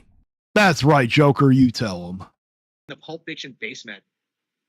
Like this guy Betful Zexel, thank you so much for being a member, man. Am I going to show player essence? No, I'm not going to. I was going to, but that debate he did was just way too damn long. So I really can't sit here and go back. And it was rough just trying to watch that damn debate, unfortunately. Is trying desperately to Oh, he did. He also said it was going to sell 20 million units there, Maximus. gaslight you into thinking Or Mortal maximum Kombat is not a system 2400? seller, that the game is dead, and that Kirby Air Riders is not going to be a system seller for the Switch. Completely. It's not going to be a system seller for the Switch. That's why it's not bundled with the Switch too, like Pokemon Legends ZA is. And I never said that Metroid Prime 4 was supposed to be a system seller. Ignoring the fact that a lot of people own the console already. So people like this. Okay, so you just literally said my point for me. If they already own the console and they buy it, that doesn't make it a system seller. A system seller is when they buy a console for that game, Harmon. Are sitting there with a completely straight face and trying to convince you that Metroid Prime 4 could be a system seller. That this Never said it was going to be a system seller. Okay, you didn't even watch my video, Harmon. I sat here and said that they didn't sit here and give it the attention that they should have. You literally have, if you're going to come at me, you better come at me correctly there, Harmon. is a huge deal, that this could be hugely successful, and it just isn't true. If you look at Metroid's history in the video game industry, it has never been a console seller. It has never been that relevant. It has been outstripped time and time again by Nintendo's newer IPs, and it is high time that we as a community finally start admitting it. That Pikmin is bigger, that Fire Emblem is bigger, that Pokemon is bigger. Like, how many times have we heard? I'm pretty certain everybody's already acknowledged that. Maybe not Pikmin. I mean, I have never heard a single person sit there and say, I love Pikmin. Like 80s babies complain about. I was actually, well, I was born in 89, but I grew up in the 90s, so I'm not really an 80s baby technically, Harmon. About Pokemon being so popular. To this day, I think that demographic still doesn't accept that Pokemon is the biggest brand in the world. It's not. GTA is much bigger than Pokemon. GTA has sold more sales than Pokemon has. You do understand that, right? Okay, I'm getting tired of Harmon. So let's go to the next one. There we go. We are going to do none other than Doc Trey. Do any of you guys know who Doc Trey is? Oh, sorry. It's just Maximus. LOL. I get it. Don't tell me he rated PS5 Pro so highly. No, I don't think he did. If people have bought the console already, then it can't be a system seller. Yeah, exactly, right? Funny part was Dreamcast guy last year, there was an anniversary on the Sega Dreamcast, yet he didn't make a video to celebrate. I know, right? I think other content creators possibly mentioned Metroid could be a system seller, but I could be. They probably did. I never did. You mean Pokemon is or Pikmin isn't a system seller? Who I know, right? I don't know who's worse, Harmon, Dreamcast guy, or Nintendo. Oh, Harmon is way worse. To be fair, Metroid Prime 4 isn't out until December, so they have plenty. They do. Like, they do have time to have a direct, and they do have time to fix it, but I can only go off of what they showed here. Oh, and I like Pikmin. Well, that's good for you, Power Man. Now, between Pikmin and Metroid, which one do you think is actually better? Let's get into Doctorate. All right, so we got to talk about the Super Mario Galaxy Collection pricing. I mean, do we really have to? Interesting. So, as you guys know, in the Nintendo Direct yesterday, Nintendo announced for the Mario 40th anniversary that they were going to be coming out with Super Mario Galaxy Collection, which has Galaxy 1 and Galaxy 2 both together. Yep. On we get it. We understand what the bundle is. And when played on the Nintendo Switch 2, there's going to be a free update that actually is able to display both games in 4K instead of 1080p on the regular Nintendo Switch. Congratulations. Guess what? Those are the bare minimal upgrades, so get on with it already. No one cares. And while people are excited for Galaxy 2 to finally be available on a were they excited, system, really? People were very disappointed with the price point. So they should. And do we think, anybody who knows Doctor, do we think he's going to be surprised over the price point or not like the price point? Come on, we all know it. Okay, if you guys like Pikmin, maybe it's just me. I look at it and it just doesn't look like my cup of tea. Maybe I actually need to play it. I saw in the Prime recently. Does he have down? He might. You never know. Pikmin. What decision there is to about Galaxy is over. Exactly. I completely agree with you. My game Lithium is 3 wish lists away from 500 wish lists on Steam. There you go. I say Pikmin, but Pikmin has more of a run. Okay, I get it. Okay, maybe it's just me on Pikmin here. 4K or up to 4K, lol. The fine print, especially what I know, right? I love the Wii U, especially titles underrated. Titles like Tank. I don't know that one, but my likeness doesn't change the fact that Wii U play. Exactly. If you guys don't know, if you buy the games together in the collection, you get them both for $70. You also have the option to purchase them separately digitally on eShop for $40 a piece. And this is mostly aimed probably at the people that already bought the 3D All-Stars collection. No, the reason why they're selling them separately is to give you the illusion that you're getting a deal for the $70. Am I the only one that sees this crap? They're doing that because they want you to buy them because it's nothing more than a ripoff. Collection for the Switch, and don't want to spend more money on Galaxy 1 that they already have, and you can just pick up Galaxy 2 for $40. Now, the controversy comes in terms of the price, because one, higher than most people anticipated, and also there was a lot of people when this rumor was going around that were, for whatever reason, under the assumption that Nintendo would just re-release the 3D All-Stars collection and add Super Mario Galaxy 2 to it. Well, that was kind of your guys' fault. I remember many Nintendo content creators saying that, which I honestly thought it could have happened. But of course, why would I think Nintendo would actually give you a deal? But no, that's not why most people are mad. Most people are mad they're getting 2 games for $70 when you got 3 games for $60 last time. That's why so many people are angry, Doc Trey, and you know this. Quit acting like you don't understand. Stop playing dumb.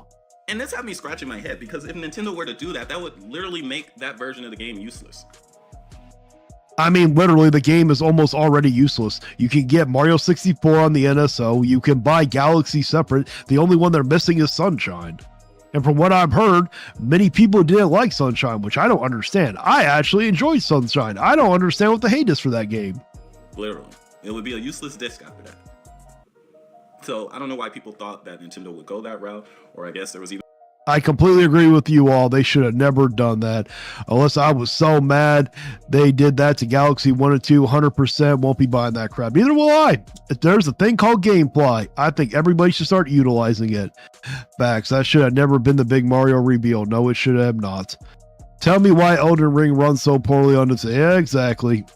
Pikmin 4 had more content than Donkey Kong. Oh, wow. Okay, maybe I guess I need to give Pikmin a shot, I guess. I gotta say, them pulling that song with Galaxy 1 and 2 was a huge L. Real talk. Yep, I completely agree. Mario Sunshine was... Thank you. I'm not the only one that thinks that then. Try Elder Scrolls Blades on Switch 1 DVs. Okay, that's the DVZ. I like Sunshine. My wife beat it. Yeah, see? It's not just me. Why is there so much hate for Mario Sunshine then? Even some people, I guess, that were hoping that maybe people that own that version would get a free update adding Galaxy 2 to their collection or something.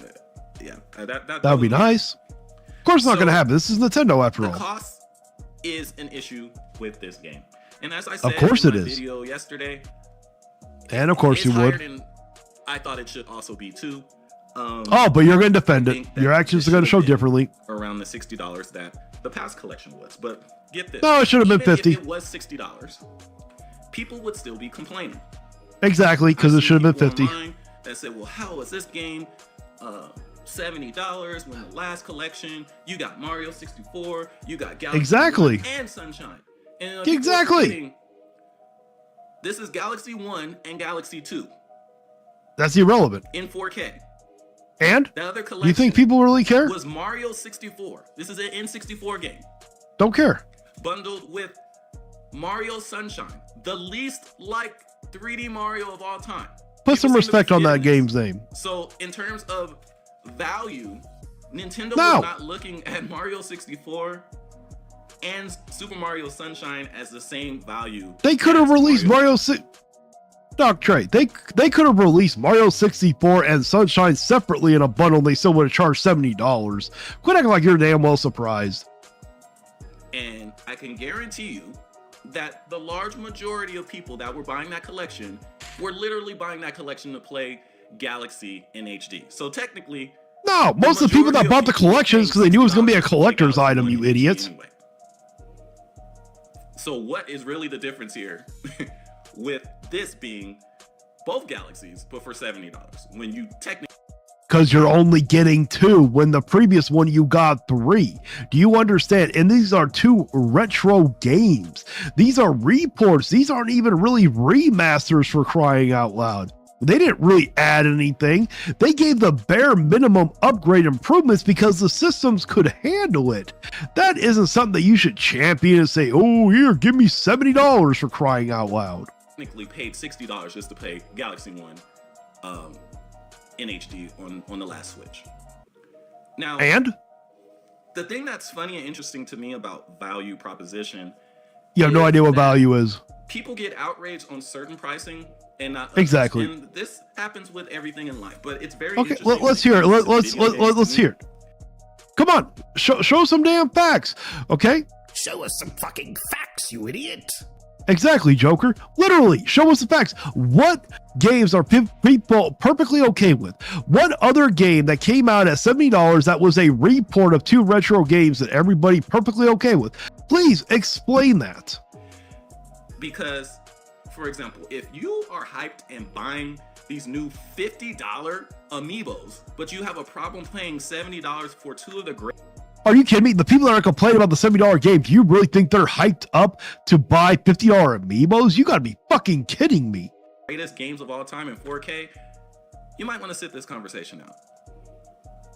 If you were happy paying $60 for that Luigi's Mansion remaster, There were many people that were not happy about that price.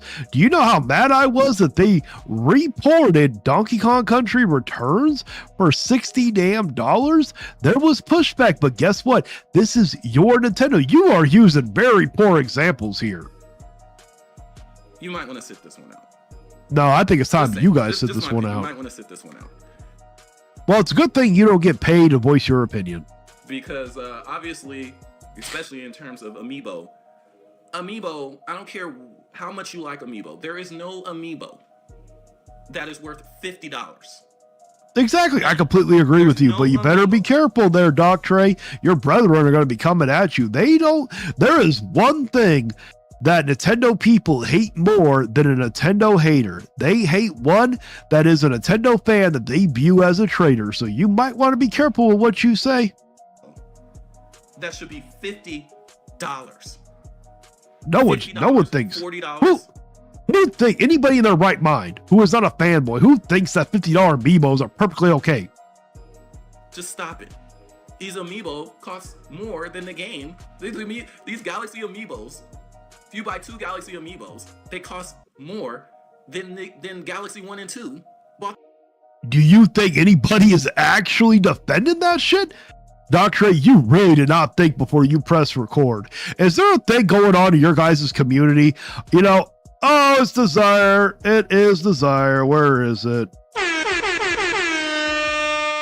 How's it going, Desire? I told you you would pass me in getting 2K faster than me. Yeah, I did. Thank you. I'm there. I'm hoping I can pass Harmon Smith by the end of the year. That is my next goal. $200 for a complete Kirby Air Ride experience. Yes, it is. Is it really $200? Oh, hell fucking no. Hell no. Well, it's $170. Yeah, that's ridiculous.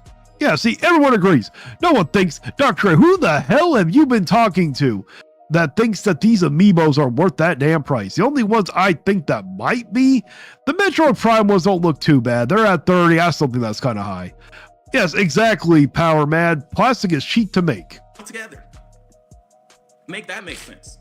It don't Now, make here's sense. What's really funny though. So Your forehead? people, and it shows proof that people would have complained about the price, even if it was $60. Exactly. Maybe even if it was $50, because All right, Desire, go back to work, man. I hope you have a wonderful day. You missed me reacting to your favorite Harmon Smith?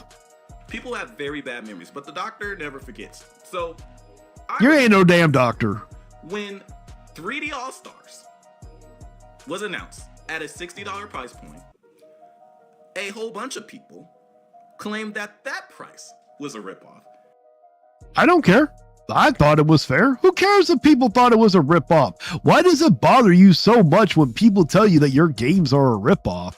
If I enjoy a game that I have bought a $50 game that someone told me wasn't worth it. Do you think I care? If I enjoy the game, I enjoy the game. And that Nintendo just threw that together. Oh, they just ROM dumped this because people had hyped themselves up. They let themselves get hyped up with the thoughts that Mario 64 in this collection was going to be remade in the Galaxy engine. Well, we didn't really think it was going to be remade. I will say I did think that they were going to be like remastered to be a little better, to have higher frame or just be better quality of life improvements, and Woods from Beat 'em Ups kind of did put that out there that it was supposed to be like that. And me being someone that was told about this project well before it was announced, well before, and knew what it was going to be. I told you guys, and I warned you, and I gave you hints beforehand. You guys hyped yourself up for nothing. Well, no, your community it's you content creators that hyped up all the people. Maybe not you specifically, Doctor. And you know what? We're not going to call you a doctor. You ain't a real doctor. For the most part, a straight port with HD treatment. And if you are a real doctor, I'm never going to call you one. And that's what we got. But people are forgetting that back then, people were trying to say that even that was a ripoff. And now all of a sudden in 2025, it's an amazing deal, supposedly. But back then, people were trying to say that even that was a ripoff.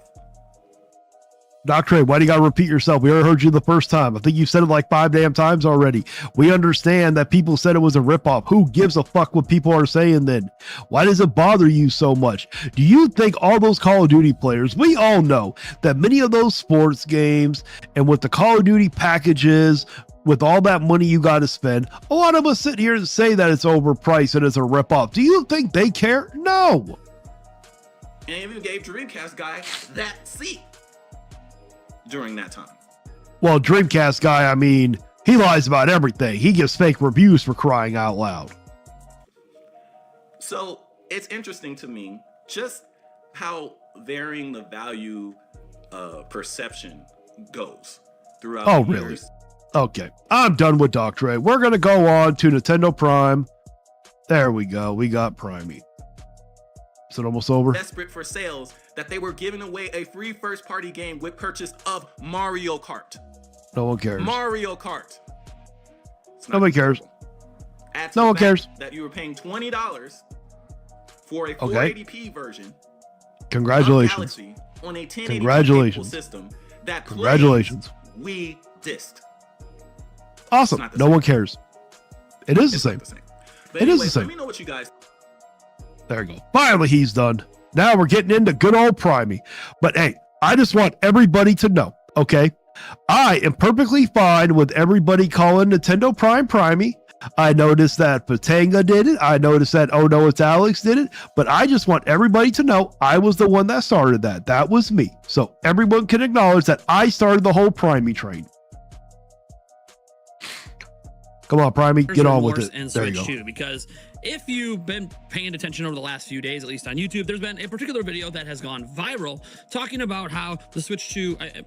Here's just the video right here. Okay, I'm going to speed it up a little bit because this is a very long video. So I'm going to speed it up to 1.5, and if it's going too quick, let me know, okay? Switch 2's Buyer's Remorse is very real. My title is a play off of that title because I actually don't think it's as real as he makes it out to be. Now, obviously, we are Nintendo. It is real for quite a few people. Primey, do you understand how many people I've had in my comment section that have said that they bought a Switch 2 and they regret buying it? There have been quite a few. Now, I don't think it's the vast majority of people because they've been conditioned by people like you to accept these games that are just not of the quality that they're priced at. Channel that really enjoys Switch 2. I got mine right here, and yeah, obviously we don't agree with that opinion around these parts, but I also don't think the arguments made in the video make any logical sense and only really apply if you are essentially making an argument for why you shouldn't buy a Nintendo Switch 2. And I want to note that these arguments are coming from a content creator who doesn't own a Switch 2. that is completely irrelevant. If there are people telling him that they regret buying the Switch 2, whatever he says, it doesn't matter. It doesn't take away from what he is saying. Okay, but the thing is, I guarantee you, if Nintendo did own a Switch 2, you would just flip the script, move the goalposts, and be like, oh, well, he's just jumping on the Switch hate train. He actually likes it. He's just lying. He wanted it. He knew what he was getting himself into. So it doesn't matter if someone buys it or not. You're just going to flip the script. The only time you don't is with me. You love to run and hide from me when it comes down to it. I swear, you duck more fight, or you duck me more than Floyd Mayweather duck fighters back in the day. Ergo isn't experiencing buyer's remorse, and therefore probably wouldn't fundamentally understand how or why you could experience buyer's remorse, since they have chosen not to buy the platform at this time. You can have sympathy or empathy, whichever one. You don't have to actually experience it to feel bad for people. Did you even watch his damn video, Primey? Why aren't you using any of the clips from it? Why aren't you using any of the facts from it? The whole reason why you're reacting to this video is because you're jealous that he's getting views and you're not. So I think it's really interesting, because the perspective of buyer's remorse should probably come from someone who's bought the system and actually is experiencing it. Now, I want to note that I'm not claiming that they're...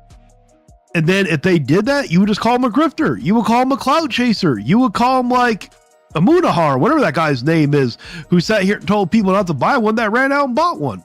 There's nobody out there that has buyer's remorse. The iPhone 17 just released yesterday, and there's probably people that have it right now that regret buying it and aren't experiencing. Yeah, no, he doesn't, Benjamin. He doesn't ever show what Dean has to say. He's just jealous that Dean is getting more attention than he is. That's all it is. The uplift and upgrade they thought they would feel coming off of the 16. So yeah, buyer's remorse is a thing. There are people that legitimately feel it, but the way Exactly. that presents it is as if there is a significant, if not a majority, maybe not majority, it's a bit strong, but a large swath of Switch 2 owners that regret making the purchase. There could be. You don't know that. Now, it's interesting as well, because this content creator has also in the past suggested that a majority of Switch 2 purchases were actually scalpers, so I guess their buyer's remorse would probably just... I don't think that he sat here and said most of the Switch 2 purchases were. I'm pretty certain that he sat here and said that a large number of them were, which quite a few of them were actually. When it came to the American sales, there were a lot of people who bought it to scalp, and there were a lot of people who bought it because they were afraid of the tariffs going up. I had many people message me in my comment section saying I bought a Switch 2 because I had to now because of the tariffs. They were worried about the tariffs, Primey. Just be they've been failing to resell the system on eBay, so I guess that could be your buyer's remorse. But there are obviously some people who do experience buyer's remorse. Oh yeah, you're completely correct, Benjamin. This is probably where Joyicy J gets it from. They bought it based on hype, they bought it based on hopium, and now as of today they maybe regret making that purchase. That's what buyer's remorse is. You buy something and then you regret actually purchasing it. Exactly. But I don't think that's the way a majority of Nintendo Switch 2 owners feel, and I think that there's a lot of arguments that are brought up in this video that just don't hold any weight when you actually think about what he's saying and what actually was going on online at the time. That being said, folks, before we dive in, I want to remind you of a few things. First off, this video is sponsored by Dbrand. This is the Dbrand Kill Switch case. It is the perfect case for your Nintendo Switch. I should have sat here and edited that part out. I am not being sponsored, just so everybody knows. It does come with a dock accessory, so you can still dock this bad boy right up without taking the case off. It'll protect it from drops. It'll protect it from, well, basically drops, but also it makes it a lot more... Well, Mario, I have already done it, and they've all voted for Harmon Smith. Comfortable to hold as well. So if you are interested in checking out the Dbrand Kill Switch, I would say, hey, go ahead down and... Angry Vigilante, you may have to watch Nintendo's video for more context on the video. Plus, oh no, it's Alex brought some interesting points when he watched Nintendo. Oh, I know. I watched Nintendo's video, so I do remember what he talks about, but I don't remember word for word because it was quite a few days ago when I watched it. But I know that Primey is not completely correct here. In the link in the description, give it a check. Also down in the description, we have 2 giveaways going on. We're giving away 3 copies of Mario Galaxy 1+2, so technically 6 games, but you know, the bundle of them. Also, just so you know, Primey, if you're watching this, I did put my name in for that drawing, so if I win it, you better send it to me. so we're giving away 5 copies of Kirby Air Riders. To enter, there are appropriate giveaway links down in the description and in the pinned comment. And let's go ahead and dive in. And to understand where this whole argument comes from, because I watched the entire video, apparently months back, I doubt it. That there was an expectation, and he being Nintendo claims that there was an expectation for Switch 2 that it would be at minimum at a Series S level of power and possibly trade blows, but not be as powerful as a PlayStation 5. Now, I was around for these conversations. We were having these conversations here, and I don't recall anyone actually saying it would be as powerful as a Series S. No, you guys just made it seem it was closer to the Series S because of Cyberpunk. You think he's he's watching, Matthew. Him and Player Essence both act like they don't watch my content, but they do watch my content. If you ever see their Twitter posts, or if you ever see, usually with Player Essence, it's in his live stream, he'll make comments here and there about stuff I say, but he won't mention me by name, and I know he's talking about me. Especially at minimum. We did note that there was more RAM in this bad boy and that it had a different architecture, and DLSS would probably be better than the upscaling technology available to the Series S. But we also knew the Series S had obviously the ability to be plugged into the wall, probably had a much better CPU, and even the GPU, just by nature of it having more power, and the RAM probably being higher clocked, that yeah, it probably wasn't as powerful as the Series S, but that it can maybe in some aspects, thanks to DLSS, trade blows. And there you go. So then people had expectations it was going to keep up with the Series S. That is what a lot of people said. You even say it many times, if the game could be on the Series S, then that means it could be on the Switch too. That's what you stated quite a few times. what have we discovered since launch? Well, Digital Foundry has gone on to confirm that there are several instances where some games on this system have moments where it trades blow with Series S, which is literally what was being talked about before the system was even revealed, before we had that really big direct. So it's fascinating that he's now framing that conversation as what we.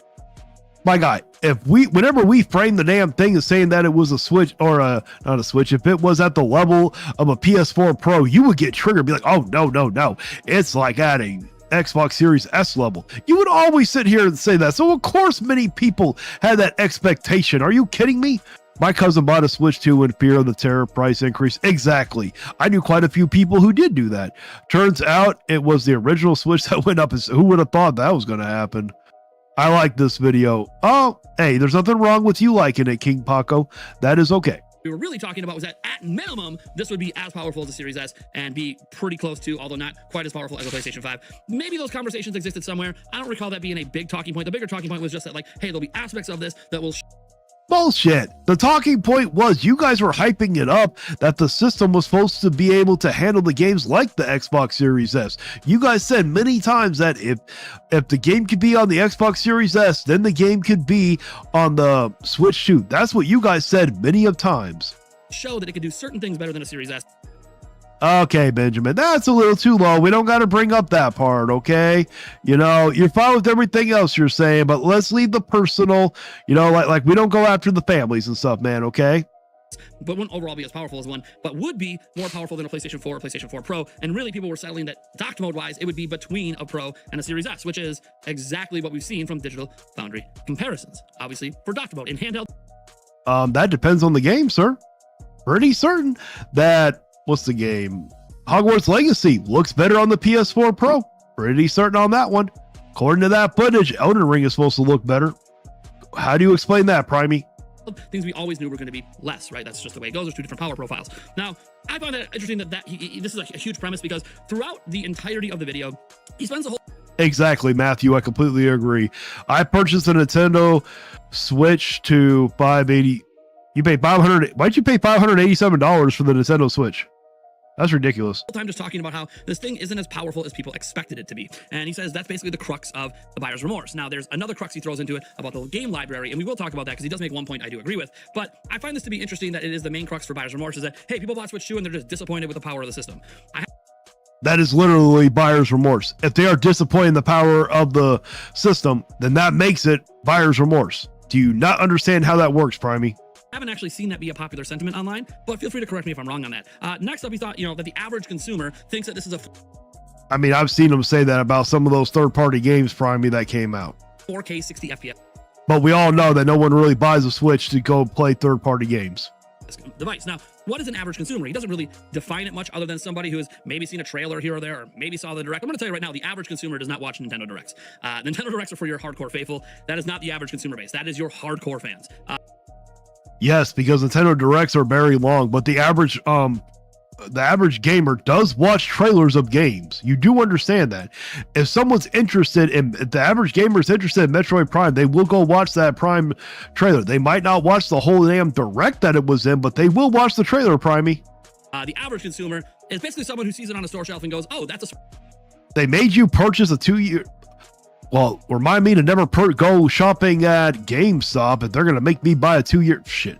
You know how many times I said, no, I'm not going to buy no 2-year purchase? Are you kidding me? Should have told them no. Switch 2. That's a new system. The average consumer doesn't pay attention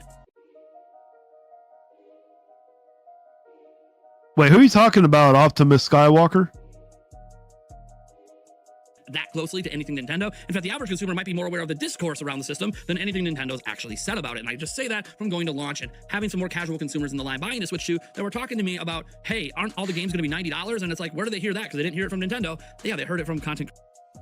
Well, I mean, when you sit here and look at DK Bonanza, if you want the full experience with that DLC that was cut content, yes, that's $90. So, I mean, a lot of the games are probably going to be $90 now, Primey. If you want the full experience with Pokemon Legends Z8, it is $100. Creators online, they're actually consuming more of this kind of content that we make and other people make than they are Nintendo stuff. The average consumer just isn't Yes, this is still Nintendo content. You do understand that, Primey. paying that close of attention. So no, I don't think any average consumer walked in to buy the Switch 2 expecting 4K 60 FPS. I just They probably expected some better games. They probably expected some heavy hitters from Nintendo that were worth the price of admission. even knowing the device does 4K 60 FPS would have to be a consumer that's actually paying active attention. To know the system does 120 FPS, again, you have to be a consumer that actually pays attention. And I would argue the average consumer isn't paying that close attention. The average consumer doesn't even always know what resolution their damn Xbox Series X is running at. It's really fascinating to me talking about average consumers. Well, not Okay, but that still doesn't change the fact, Primey, that if people bought a system, they are disappointed with how powerful it is. Guess what? That is still buyer's remorse. being one, because I'm surrounded by them in my family. And let me tell you, I had to answer a bunch of questions about Switch 2 because they had no idea what the thing even was. In fact, they didn't even know a new Nintendo was coming until I told them. Average consumers are not paying. So what, your family doesn't support you? They're not watching your stuff? I mean, I feel bad for you. But, okay, and who cares if your family didn't know about anything? What does it matter? That close attention to the details. So no, the expectation of 4K 60 No, Optimus Skywalker, no. He doesn't talk about people's family. I have never once heard Nintendo Prime ever talk bad about someone's family. He's never gone after families whatsoever. FPS ain't coming from your average consumer. It's coming from either people How do you eat up so much poop, Angry Vigilante? Well, I got a very big appetite. That's all I can say. who are paying attention to what Nintendo said, or it's just people being negative about Nintendo and wanting to laugh at them for advertising 4K 60 FPS when obviously it's not going to be able to do that in a majority of cases. Confusing people. Of course, it always has to go, oh, they're just being negative. They're laughing at Nintendo. That is not always the case, Primey. People laughing at Nintendo about it to be average consumers is not a smart way to go about this. It would have been better, I think, his video when he was making these points if he would have actually shown proof that real Switch 2 consumers were safe. I mean, we could say the same thing about your video. If you would have used actual proof from his video, used actual clips, it would have made your video better. I mean, two could play that game. In this stuff, but of course he didn't. It's just, hey, believe me because I said so, right? That's what you're literally doing. Are you kidding me? Next up, he claims that DK Bonanza before launch was being talked about on the same hype levels as a Mario game. And I got to note here that a lot of I mean, it kind of was. No, it seriously was. You can't even deny that one, Primey. us that were hyping up DK Bonanza always noted it's not 3D Mario. Like, this is not going to get the attention that a 3D Mario game did. We were No, but whenever people push back about it, you guys would get angry. saying the quality of the game is at the level of a 3D Mario. But talking about the quality of the game, Well, too bad it wasn't. It literally had terrible performance issues in the game. and our expectations of it and our personal excitement for the game for the first 3D Donkey Kong in 26 years is not the same as saying that this has the same hype level as an actual Mario game. At no point do I recall anyone actually hyping this up to have this. No, you got to understand, Primey, your guys' words don't match your actions. You guys may have said, oh, well, the game is not at the level, but whenever people would complain about it, you guys would get angry that people want a 3D Mario over the damn DK Bonanza, and then you guys would get angry. We remember that, Primey. Same level of excitement for a general audience as Donkey Kong. Some of us were as hyped and actually liked Donkey Kong more than we enjoyed Super Mario Odyssey. That is actually a real opinion out there. But just because we're hyped about it and excited and enjoy it, none of us were acting like this gets the same sort of attention as a Mario game. That doesn't even. No, but you got angry whenever people pushed back about it. You lost your shit when people pointed out how terrible Metroid Prime 4 looked, and you even said in your video, well, everyone's talking about the negative and not talking about the positive. We don't do that kind of shit. It makes sense. I don't know any logical Nintendo fan or anyone playing Switch 2 that expected this to have the same hype level as Mario. And the funny thing is, no Mario game has been announced, like in terms of a brand new 3D or side-scrolling one for Nintendo Switch 2. So I don't know what this point really is, because we're talking about buyer's remorse, and people that bought Donkey Kong seem to be pretty satisfied with Donkey Kong, hence the really... There were probably, I think, yeah, I've heard a couple people actually tell me they bought DK Bonanza and they regretted it. So guess what? If they regret it, that's buyer's remorse. high user scores combined with the really high reviews. So I don't really know how that creates...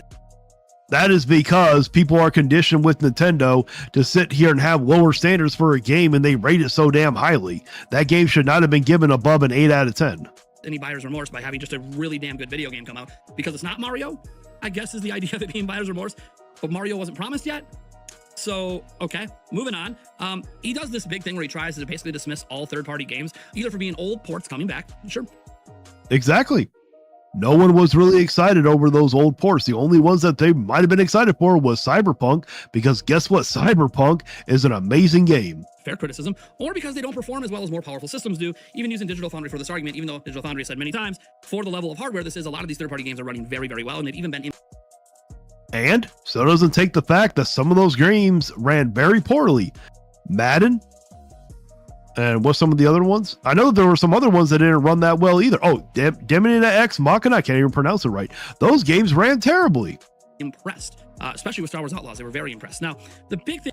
Okay, good job. No one cares about the mediocre game here, Primey. About noting this is he assumes that a majority of people that bought this own an Xbox gaming PC or PlayStation. So his assumption is, for some reason, the early adopters of this platform are multi-platform gamers that literally... Well, most likely they are, Primey. The Switch was actually a pretty cheap console, and a lot of people, okay, you went out and bought it, you're a multi-platform. So did Player S, and so did a majority of people. So I honestly do believe that most of the people that bought it probably were a multi-platform person. will not buy multi-platform games on Switch 2 because they're always going to be running better on competing systems. Now, I'm a multi-platform gamer. I own Star Wars Outlaws on Xbox, and I just also called own it on the Nintendo Switch 2. Okay, if you owned it on Xbox, why didn't you hype it up? Why did it take you until the Switch 2 to hype the damn thing up? I don't recall months before the Star Wars Outlaw came out. I don't remember you talking about how amazing it was on the Xbox. Does anybody remember any of that crap? And you might go, well, Nate, why would you do that? And, well, it's pretty simple. I can't play my Xbox anywhere. It does stream to my phone, but it's very inconsistent when I'm not at home on my Wi-Fi. I would call it an unenjoyable experience when I'm not playing it at home. So this, I can pick Star Wars Outlaws up and play it at the airport. I can play it on the plane. Oh, is that the Primey? If you honestly cared about third-party games on the go, you would have bought yourself a Steam Deck. Okay, so stop the cap. You don't care about it being on the go. That's just a talking point that you can use in this console war crap. If you truly cared, I'm going to say this again. If you truly cared about third party on the go, you would have got a Steam Deck, but you didn't. Or if you did, you never talk about it. Plane, I can play it anywhere. Player negative, you should have a collab with Fertanga. I would love to have a collab with Fertanga, actually, but I don't think Fertanga really does collabs, to be honest. I mean, someone also said I should collab with Oh No It's Alex, but I don't even think Oh No It's Alex even knows I exist, to be honest.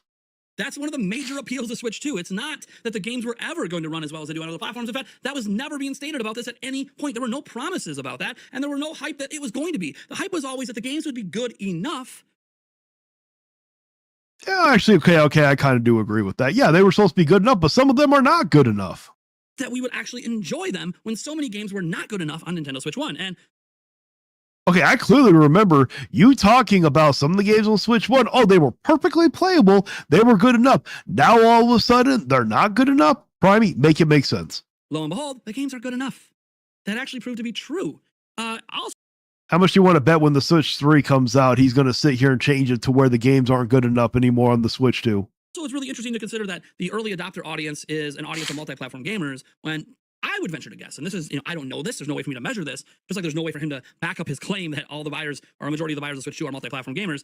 I would venture to guess that a lot of the people that have early adopted Switch 2 so far are people that were Switch gamers that only really played games on Switch. I'm not saying some of you aren't multi-platform gamers, of course, but I just have this Okay, it is pretty well known that the Switch was treated as a secondary console. There might have been some people that only owned a Switch, but you don't know for certain. You're just making an assumption, Primey, that most of the people that bought a Switch 2 happen to be Switch 1 only people. You don't know that. There might have been plenty of people that bought a Switch because that's the only thing they could afford. Mentioned, I guess early adopters are usually your most hardcore audience, and your most hardcore audience primarily only plays games on your platform. Oh, that better not be A lot Mario. of people that bought a Switch 2 only game on Switch. So the way these games perform and the fact that they're old games probably don't matter to most of the people playing on Switch 2. But again, just like he's making an assumption about buyer's remorse over this point here without any actual evidence to it, I mean, I'm also literally everything you talk about when you sit here and bring up points to try to disprove it, you literally have proved his point so far, Primey. Whenever you talk about, oh, people sit here and bought the system and were disappointed with the hardware, that's buyer's remorse. People bought the Switch 2, play some of the games, and they regret it because there's not that many. Guess what? That's buyer's remorse. trying to be like, well, I've seen, but can't provide enough evidence to suggest that it's a majority, that most of the people who bought this are the hardcore fans, not necessarily the kind of people that would be considering multi-platform gaming on. Well, you're literally just making an assumption, just like you're claiming that Nintendo is. You literally have no idea what you're talking about, Primey. You literally have lost the plot. This because people who own multiple platforms, this is just my opinion, and maybe this is a crazy thought. If you own multiple platforms, why would you rush out to buy something if you're only going to buy it for the exclusives when the exclusives aren't there yet that you want to buy? Do you see what I mean? Because people were afraid of the tariffs. There were many people that thought the tariffs were going to go up. I literally had people in my comment section, Primey, telling me, oh, I went and bought one, even though there was nothing I really wanted because of the tariffs. Like, it doesn't make any sense. You're already getting the multi-platform games, so you're only going to buy Switch 2 once enough of Nintendo's games comes out to make you want to buy it. And if the argument that he does make later is that no, bunch of us bought it because we thought they would have more of the games that would be worth it. Unfortunately, Nintendo has not released a game on the Switch 2 that is worth the price except for the Fast Fusion. That is the only game worth that price. Nintendo hasn't released their big hitters yet, then multi-platform gamers actually have less of a reason to be early adopting a Switch 2. So no, because they are worried about the tariffs, Primey. Do you understand? Do you understand what tariffs are? Take that for what you will. Next up, he talks about how he claims to be talking about Switch 2 from the perspective of someone who bought it. He said, like, hey, I'm trying to take the perspective of someone who bought it, who doesn't care about the discourse around it, like all the controversial stuff that people have talked about, but is just trying to play games. And again, I have to know, this is while he himself is not one of those people. He's trying to talk from a perspective that he doesn't know or understand because he's not one of them. He's just reading what people say online and extrapolating it to be a much bigger audience. I mean, you literally did that before, Primey. You've done that so many times. There's also fear of having to pay full price for Mario Kart World. Exactly. There were plenty of people. They were given the illusion of a sale when it was nothing more than a fake sale. And it is. And I know some people might go, well, look how many views this video got. Look how viral it went. It must be true. We're going to address that, actually. Yes. You want to know why that he is sitting here getting, you would get those views too if you actually fucking had a backbone. If you would actually do the right thing and stop damage controlling all the time for Nintendo, you would not be in the situation that you're in. Literally, Nintendo is viewed as a Nintendo fan, so the community is looking at him because they're sick and tired of what Nintendo is doing, and because you guys are refusing to stand up for the community, what did you think was going to happen? Oh, just you wait till my video comes out tomorrow. I promise you, Primey, the community has spoken, and you ain't going to like it. Because I know some people are thinking that many more people are going to watch his video than watch this one. Okay, got to be clear about that. Nintendo Switch 2 discussion that tends to lean towards the negative does indeed, despite what some people has nothing to do with the negative. It's because it's honesty. You refuse to accept that because you view it as because all you care about is a piece of plastic, for crying out loud. You don't care about the games. You definitely don't care about the community. It's already shown that you don't give two shits about the Nintendo community. Nintendo actually cares about the community. That's why he's doing the right thing. He stands on his own principles. His actions actually match his words, and it threatens you, and you can't handle it. People say garner way more attention online than being positive about the platform does. So yes, his video is going to get way more views than this one, and people are going to use that as evidence. And I want to show you on his. Yeah. Listen, Primey, I've told you this before. It has everything to do with, number one, being entertaining, and number two, now the community is so sick and tired of hearing people hyping up Nintendo while they're ripping us off. So literally, Nintendo is actually standing up for them. Maybe you should grow a damn spine and actually stand up for the community. his own video why that's a little disingenuous to use that as evidence of buyer's remorse, because buyer's remorse can only come from people who actually bought the system. It can't come from people who haven't bought it because they can't feel remorse over something they didn't buy. Buyer's remorse is about buying something and regretting it. Okay. Okay, I don't recall him actually ever saying that he had buyer's remorse, Primey. So you can keep saying all this around over and over again. It ain't gonna change the fact. If you want to be negative about Nintendo and you are not convinced to buy a Switch 2 and you haven't bought one, you can't be experiencing buyer's remorse. So the video isn't really relevant to you, but the fact this video is so relevant with people that didn't buy it is exactly why it has so many views. But we'll get to that in a moment. It could be. I guarantee you're cherry picking the comment section to fit your narrative. Criticizes the lack of major games in August and September, and I don't really disagree with those criticisms. Again, Nintendo kind of chose to really jam everything into the holiday season. So yeah, in terms of Nintendo first party, Dragon Drive, some DLC, Silk Song obviously coming out, Hades 2 here. It's a bit of a sparser lineup, so I do understand that criticism. And well, at least he can sit here and agree on that one. That's a fucking shocker. I think that is fair. And I'm not even going to counter argue that because I don't think there really is a good counter argument for that. I think Nintendo intentionally chose to pack the holiday slate because that's when most of their sales happen. When they could have spread out those 5 games and covered one major game each month, they decided not to do that. They're still averaging the same amount of major games per month, but they're packing the holiday. So it is what it is. Angry Vigilante is right. What Nintendo Prime should have done. Exactly. Thank you, Elemental Ship. Oh, I got a $2 super chat from Matthew Buckley. Good morning, show. Thanks, man. I appreciate it, man. You know, I appreciate anybody who ever does a super chat. Don't think you guys have to, but I always appreciate it. I'm just happy people are sitting here watching me rant on about fanboys. Example, we have 2 games next month. We have 2 games in November. Those games could have been spread out, but they didn't do that, so let's move on. Now he does say that, claims that people who bought a Switch 2 early own a PC, PS5, Xbox, so they can run the best looking games on Switch 2 even better. We've already kind of addressed. I mean, literally, I have a Switch 2 now. I have a PS5. I also have a gaming laptop that I play games on. Is good enough to play Cyberpunk 2077 with the expansion. So that kind of shows. Probably there are plenty of us that did that. You literally did that. I think you own more consoles than I do. At that point, he just brings it up multiple times, which I don't think is relevant for early adoption. And I can't prove it, but he can't prove that otherwise. So, I guess it's just who do you want to believe? And then he brings up Fortnite as being worse than playing on the Series S. So, like, why would you play Fortnite on Switch 2? Because millions of people were playing Fortnite on Switch 1. In fact, millions of people still are playing Fortnite on Switch 1. And it's a really bad experience. My son is upstairs. Well, I would agree. I don't think anybody runs out to buy a Switch just to sit here and play Fortnite. If we're just saying, I think that's just Captain Obvious right there. Well, maybe now, because of how much the damn Xbox have gone up in price, they might actually go down to a Switch, but I'm just saying on that one, those damn Xboxes are way too goddamn expensive now to be sitting here buying. Am I right, guys?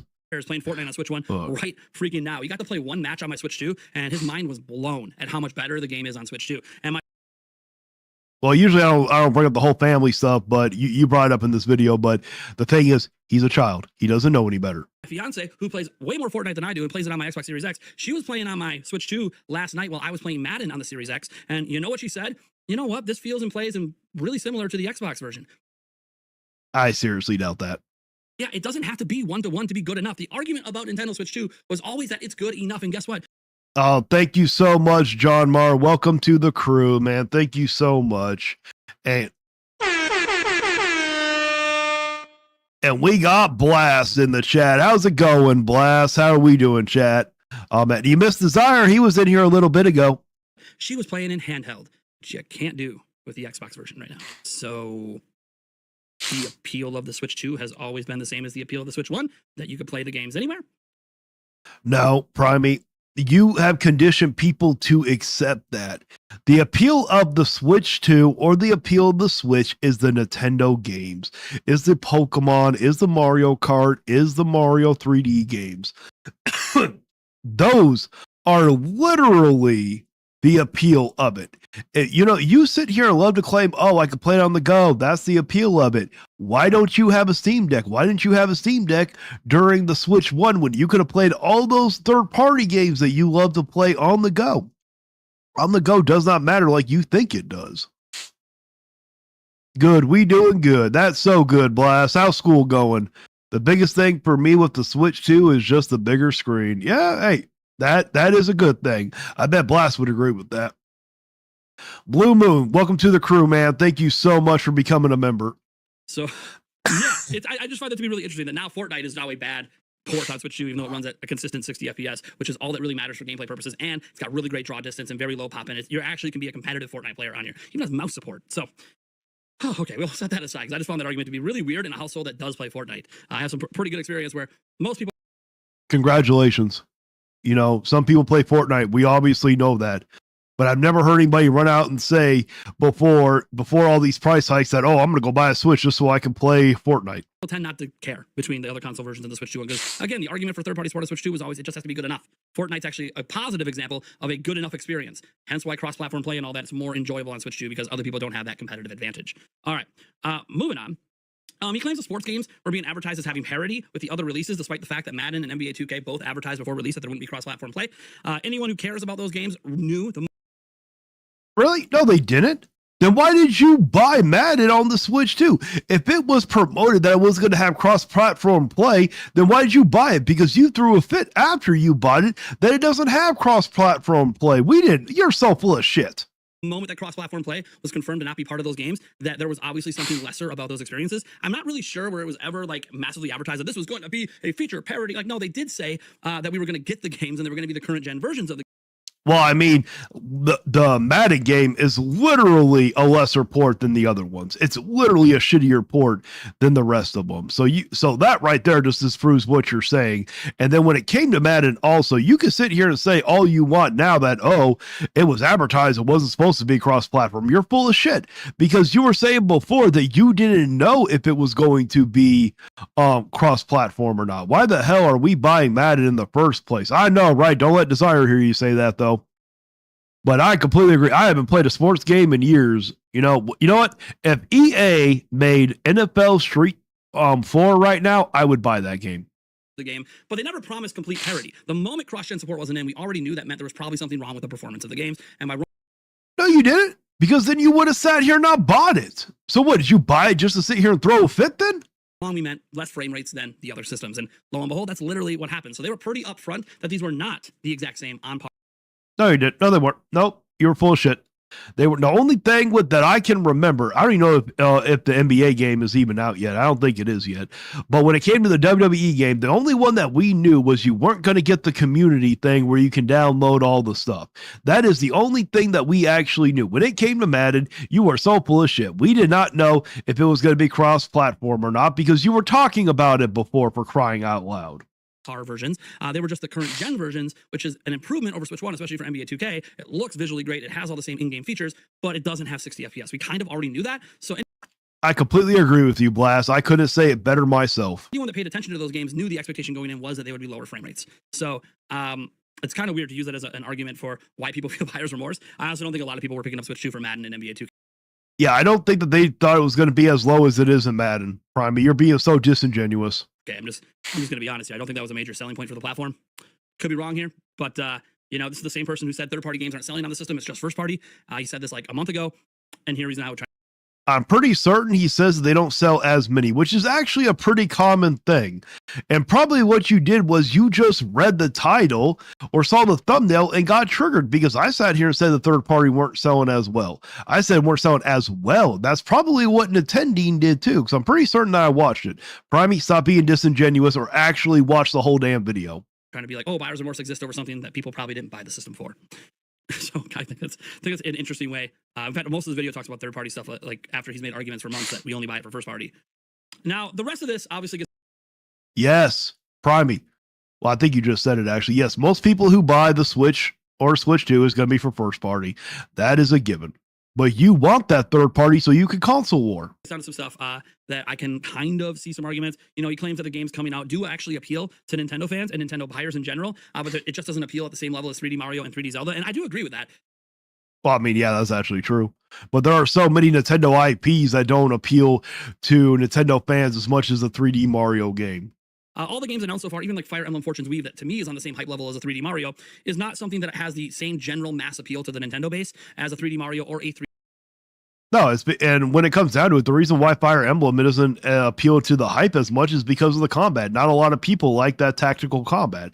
I just finally got into it. 3D Zelda, but you say that, but then you also say, but you do think people that like Nintendo and buy Nintendo games are probably in general at least satiated with the current lineup, even if not as excited as they would be if one of those two games were announced. And that's cool. I think that's a fair point to make. That would also mean that since I feel like a majority of people that bought Switch 2 is the hardcore audience of Nintendo that probably plays a wide swath of games, you're kind of saying that they would be satisfied, even if not as quite as excited as they could be if 3D Mario or Zelda were announced. But you're saying they'd be satisfied, which is the opposite of buyer's remorse. So you're kind of No, I don't think many people are as satisfied with so far the lineup as you think they are. We've been hearing nonstop complaints about it all the damn time. What are you talking about? arguing against your point there. But I will note here that I do think the lack of a 3D Mario, the lack of a 3D Zelda, the lack of a Smash Bros. And Animal Crossing, you know, some of their largest system selling IPs being announced, I think I don't really care about a 3D Mario one, to be honest, but I do want a new Super Smash Brothers game, and I do want a new Zelda game. What about you, Blast? Which one do you want? it does affect its appeal on the outside. Like in terms of trying to gather new consumers to come in, those are some of the biggest games to do that. And not having those games certainly impacts the ability to reach new consumers. But I don't think that it has anything to do with buyer's remorse, because most of the hardcore fans know a lot of those games are coming. We do have to be patient, and it just means that things are only more exciting in the future rather than less, because we're not getting these games now. You keep sitting here talking, oh, we got to be patient. Oh, we got to be patient. No, Primey, people want the stuff. They want to see what's coming. Now, I actually didn't mind that last direct. If it wasn't for the cut content from DK Bonanza and it wasn't the cut content from Pokemon Legends ZA, I would have given it a better score. Now, but we start looking forward to them too in year 2, year 3, etc., where the the beginning to middle of the generation starts to be very exciting, and maybe we even have a more exciting end of the generation as well, as we get a slower start to the generation in terms of their major games. Obviously, Nintendo assumes Mario Kart World is a system selling level game like that, so they kind of feel like they already have one here in the first year. But well, of course, it's a system seller. We already know why. That's why most people bought the Switch 2, is because they were given an illusion of a sale. New Smash game, because if I get, I'm going back to competitive. There you go, Blast. Are you sure you can do that while going to school, though? And it probably is a system-selling game. I'm going to find out this holiday how many people are picking up like a Pokemon bundle versus the Switch 2 Mario Kart bundle. They're both going to be available this holiday. I think Switch 2 is going to sell incredible because of those bundles, but Yes, most likely, because people don't have any willpower.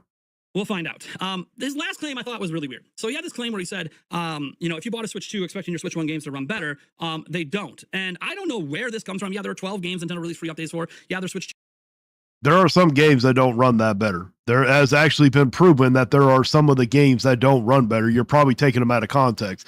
This is probably why you should have sat here, used the clips from his actual video, Primey. Why didn't you do that? Editions of certain games, but I'm not really sure where he got this idea that the games don't run better. Like he talks about how, well, it's a 720p image stretched out. Okay, sure. That's the same as true on your TV as well, by the way, the image getting stretched out on your 4K. Oh, that's very true. If you play HD 2D type games, do not play them in docked mode. They look like crap. I just finished Nexomon, and it's great in handheld mode, but when you play it in docked mode, oh, it looks like shit.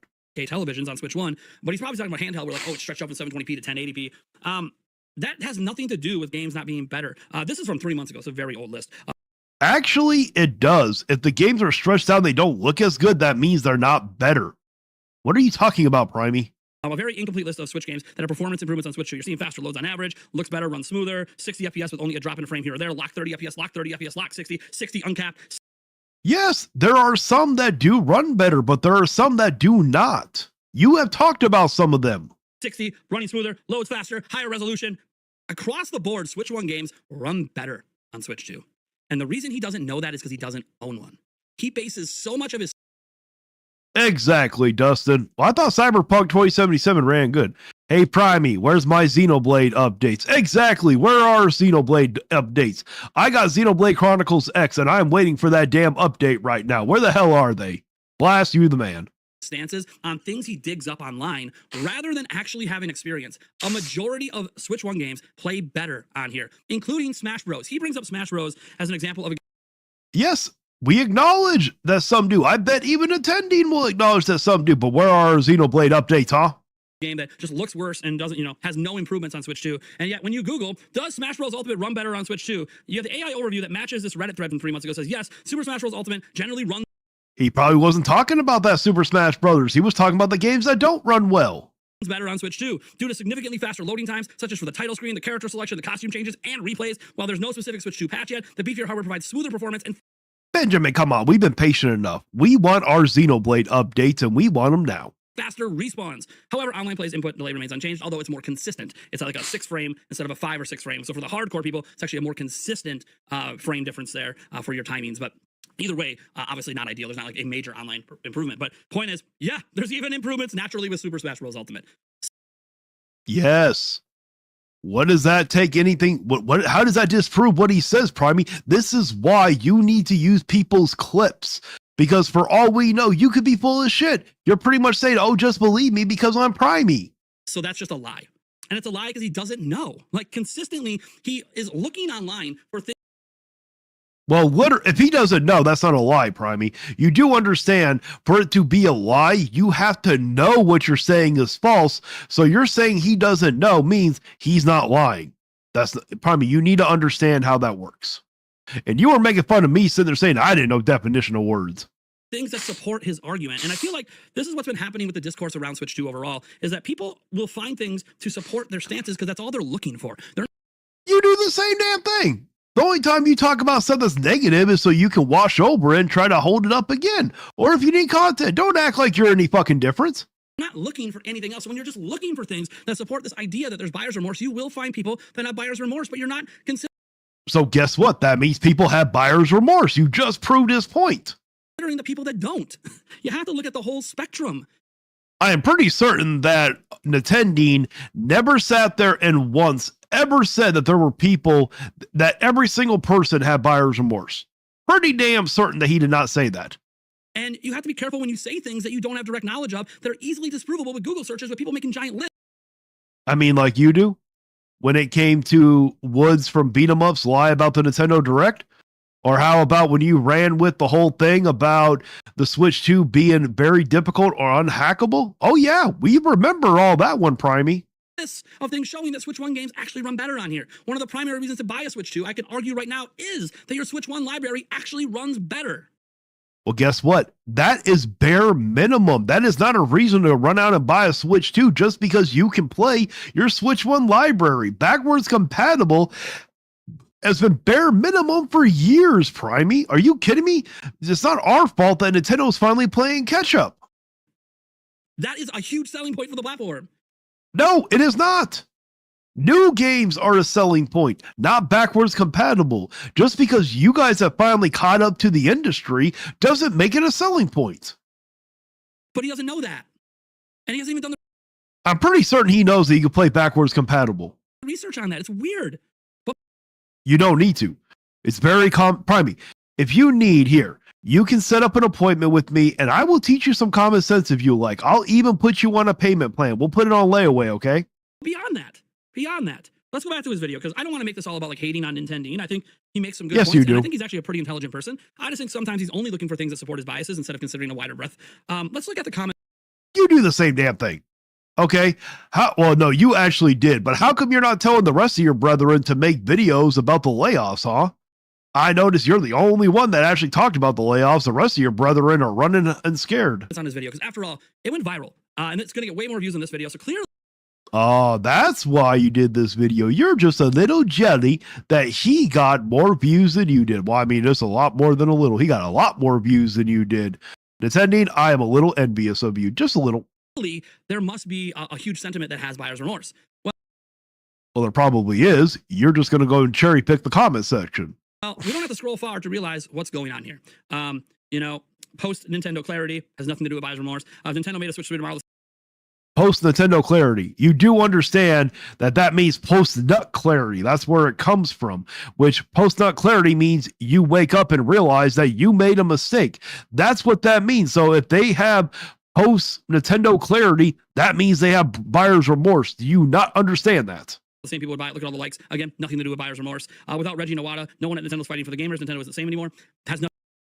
I mean, that could actually have something to do with they're sitting tired of getting ripped off, unlike how Iwata would have ripped or didn't rip us off. That could be buyer's remorse. Nothing to do with buyer's remorse. That's just a negative comment. Next up, when I saw the Switch 2 right back in It's a very factual comment. April, I saw so many red flags that they could blot out the sun. Nothing I've seen since has done anything to dispel the red flags. In fact, the red flags are starting to become flaming red flags. I ignored the Switch 2 entirely and regret nothing. That's not buyer's remorse.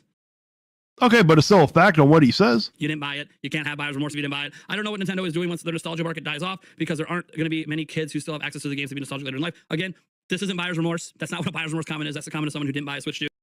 Okay, so there's like two that aren't buyer's remorse. He's had over 500 damn comments on his video alone last time I checked. Skipping Switch 2 is one of the best decisions I made this year. 2.8K likes. Again, that's not buyer's remorse because they didn't buy a Switch 2. Are you seeing the pattern here? We're seeing the pattern that you looked at very few comments. Did you go through every single one of those comments, Primey? Did you? None of this is buyer's remorse. Well, the very first one was actually buyer's remorse. When you're talking about the switch nut clarity type thing, that is buyer's remorse, whether you want to admit it or not. Video is blowing up from people who are either mad at Nintendo, don't like Nintendo. Yes, there are a lot of Nintendo fans that are mad at Nintendo. There are a lot of Nintendo fans that do not like them right now. Or who didn't buy a Switch 2. That's a Okay, there are a lot of Nintendo fans that are holding out to buy one until Nintendo gets their asses right. majority of the audience watching this video. And it keeps going. Buyer over. I watched this video and I'm a Nintendo fan. I bet there are many people. I know I have buyer's remorse and my brother has buyer's remorse, even though he got one as a gift. He got it free and he has how do you get one for free plus if you have buyer's remorse? That is a new low right there. Priced nickel and dime machine so you can play all the games you've been playing for the past 5 years. Again, somebody that clearly didn't buy a Switch 2. Anyone who thought a handheld system was going to do 4K 120 FPS deserves to lose their money. Again, this is not someone who bought a Switch 2. Does support the 120 FPS like Hollow Knight has shown that. Hollow Knight is also basically playable on a potato. So this is just excusing, how well it runs and then just, I bet if I go and look, I bet I could find some sitting there saying that they have buyer's remorse or something. Maybe you're just looking for the actual word saying I have buyer's remorse. Probably didn't buy a Switch 2. You don't hate Nintendo enough. By far the most real words in gaming. I like how they priced out any. I mean, that last one, he didn't even sit there and say if he bought one or not. So you don't even know if they have buyer's remorse or not. You're just assuming that you're assuming that if someone's going to say something negative about your favorite piece of plastic, then that means they didn't buy it. Kids that would want to Switch 2 only to make the least mature and safest games they can make. See what I mean? Over and over again, all these comments that are getting all the likes and all the attention and driving all the views are people that don't like Nintendo or just No, the reason, Primey, you need to accept this. The community has spoken. They are tired of you guys. They don't want you guys anymore. You guys stood with the corporation instead of the community. The Nintendo community is looking elsewhere because other people who didn't sit here and buy a Switch 2 like Nintendo are actually standing up for them. You guys are not. don't like. He doesn't have shit to play. All he is playing is Siege on his PC. Hey, hey, boss, tell him that he can send me that Switch 2 if he wants. I'll give it to my wife.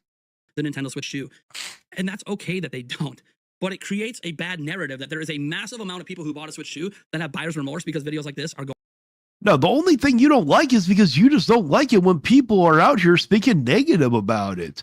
If you are perfectly happy, you always love to say, oh, you guys don't influence anybody. Me, Nintendo, we're not. Well, Nintendo's a much bigger channel than I am, but Nintendo doesn't have the same subscribers as you do. Yeah, he had one viral video, and I'm hoping he has many more to come after that, but you have also had many viral videos. We can flip this around. You overhyping it is setting a bad precedent for everything else because you're convincing other people to overhype it. You see, we can flip this around back on you, Primey. Going viral, but they're going viral due to people who literally didn't buy the system and don't have buyer's remorse. Listen, if the Nintendo community who love Nintendo were watching your stuff, then guess what? You guys would be getting more views, but you guys have been getting less views because you guys showed the community you don't stand with them. You stand with Nintendo. You stand with the piece of plastic. That's why they're forgetting you. That's why your guys' views have gone down. We warned you that this was going to happen. We knew that we warned you. We told you, sit here and stand up for the community, push back against Nintendo, but you refuse to do it. I am here because you want to do what you're supposed to do. So no, my conclusion is there isn't this massive buyer's remorse from people who bought a Switch 2. You don't know that.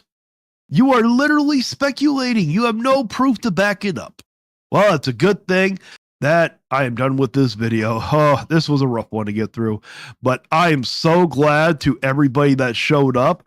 I really appreciate it. Thank you guys so much, but I'm sorry my voice did not sound very well. I am actually pretty sick, so I've been trying to hide it. I don't know if I was able to, but it's actually time for me to go lay down because I need a nap. But I truly hope that you guys have an amazing day.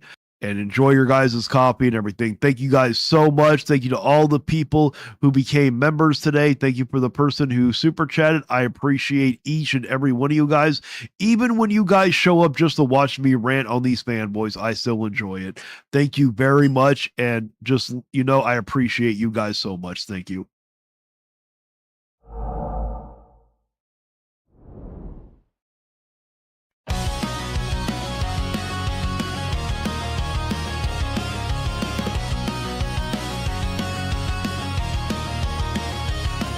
I'm the angry vigilante here to fight the fight, breaking down the walls in the dead of night. I don't come for peace, I come for the storm. Fanboys melt quick when the truth gets warm. Solve content's high, I'm collecting those tears. Just got started, but I'm cutting through fears. I'm not here for brand deals, I'm not for sale. I expose your lies, rip off the veil. You can cry in the comments, but you won't survive. Like and subscribe if you feel that vibe. We're hunting salty tears, tearing down the walls.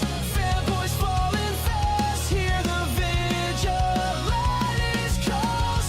No fake reviews, no corporate lies, just truth and fire burning in our eyes. Smith's lost in Nintendo's dream, delusional faith blinded by the gleam. Defends every flaw like it's a sacred cause, but his blind devotion's just breaking laws. Player resist brings no honor or pride, throws family shade when he's running to hide. No integrity, just bitterness and spite, but the vigilante's here to set it right. We're hiding salty tears, tearing down the walls.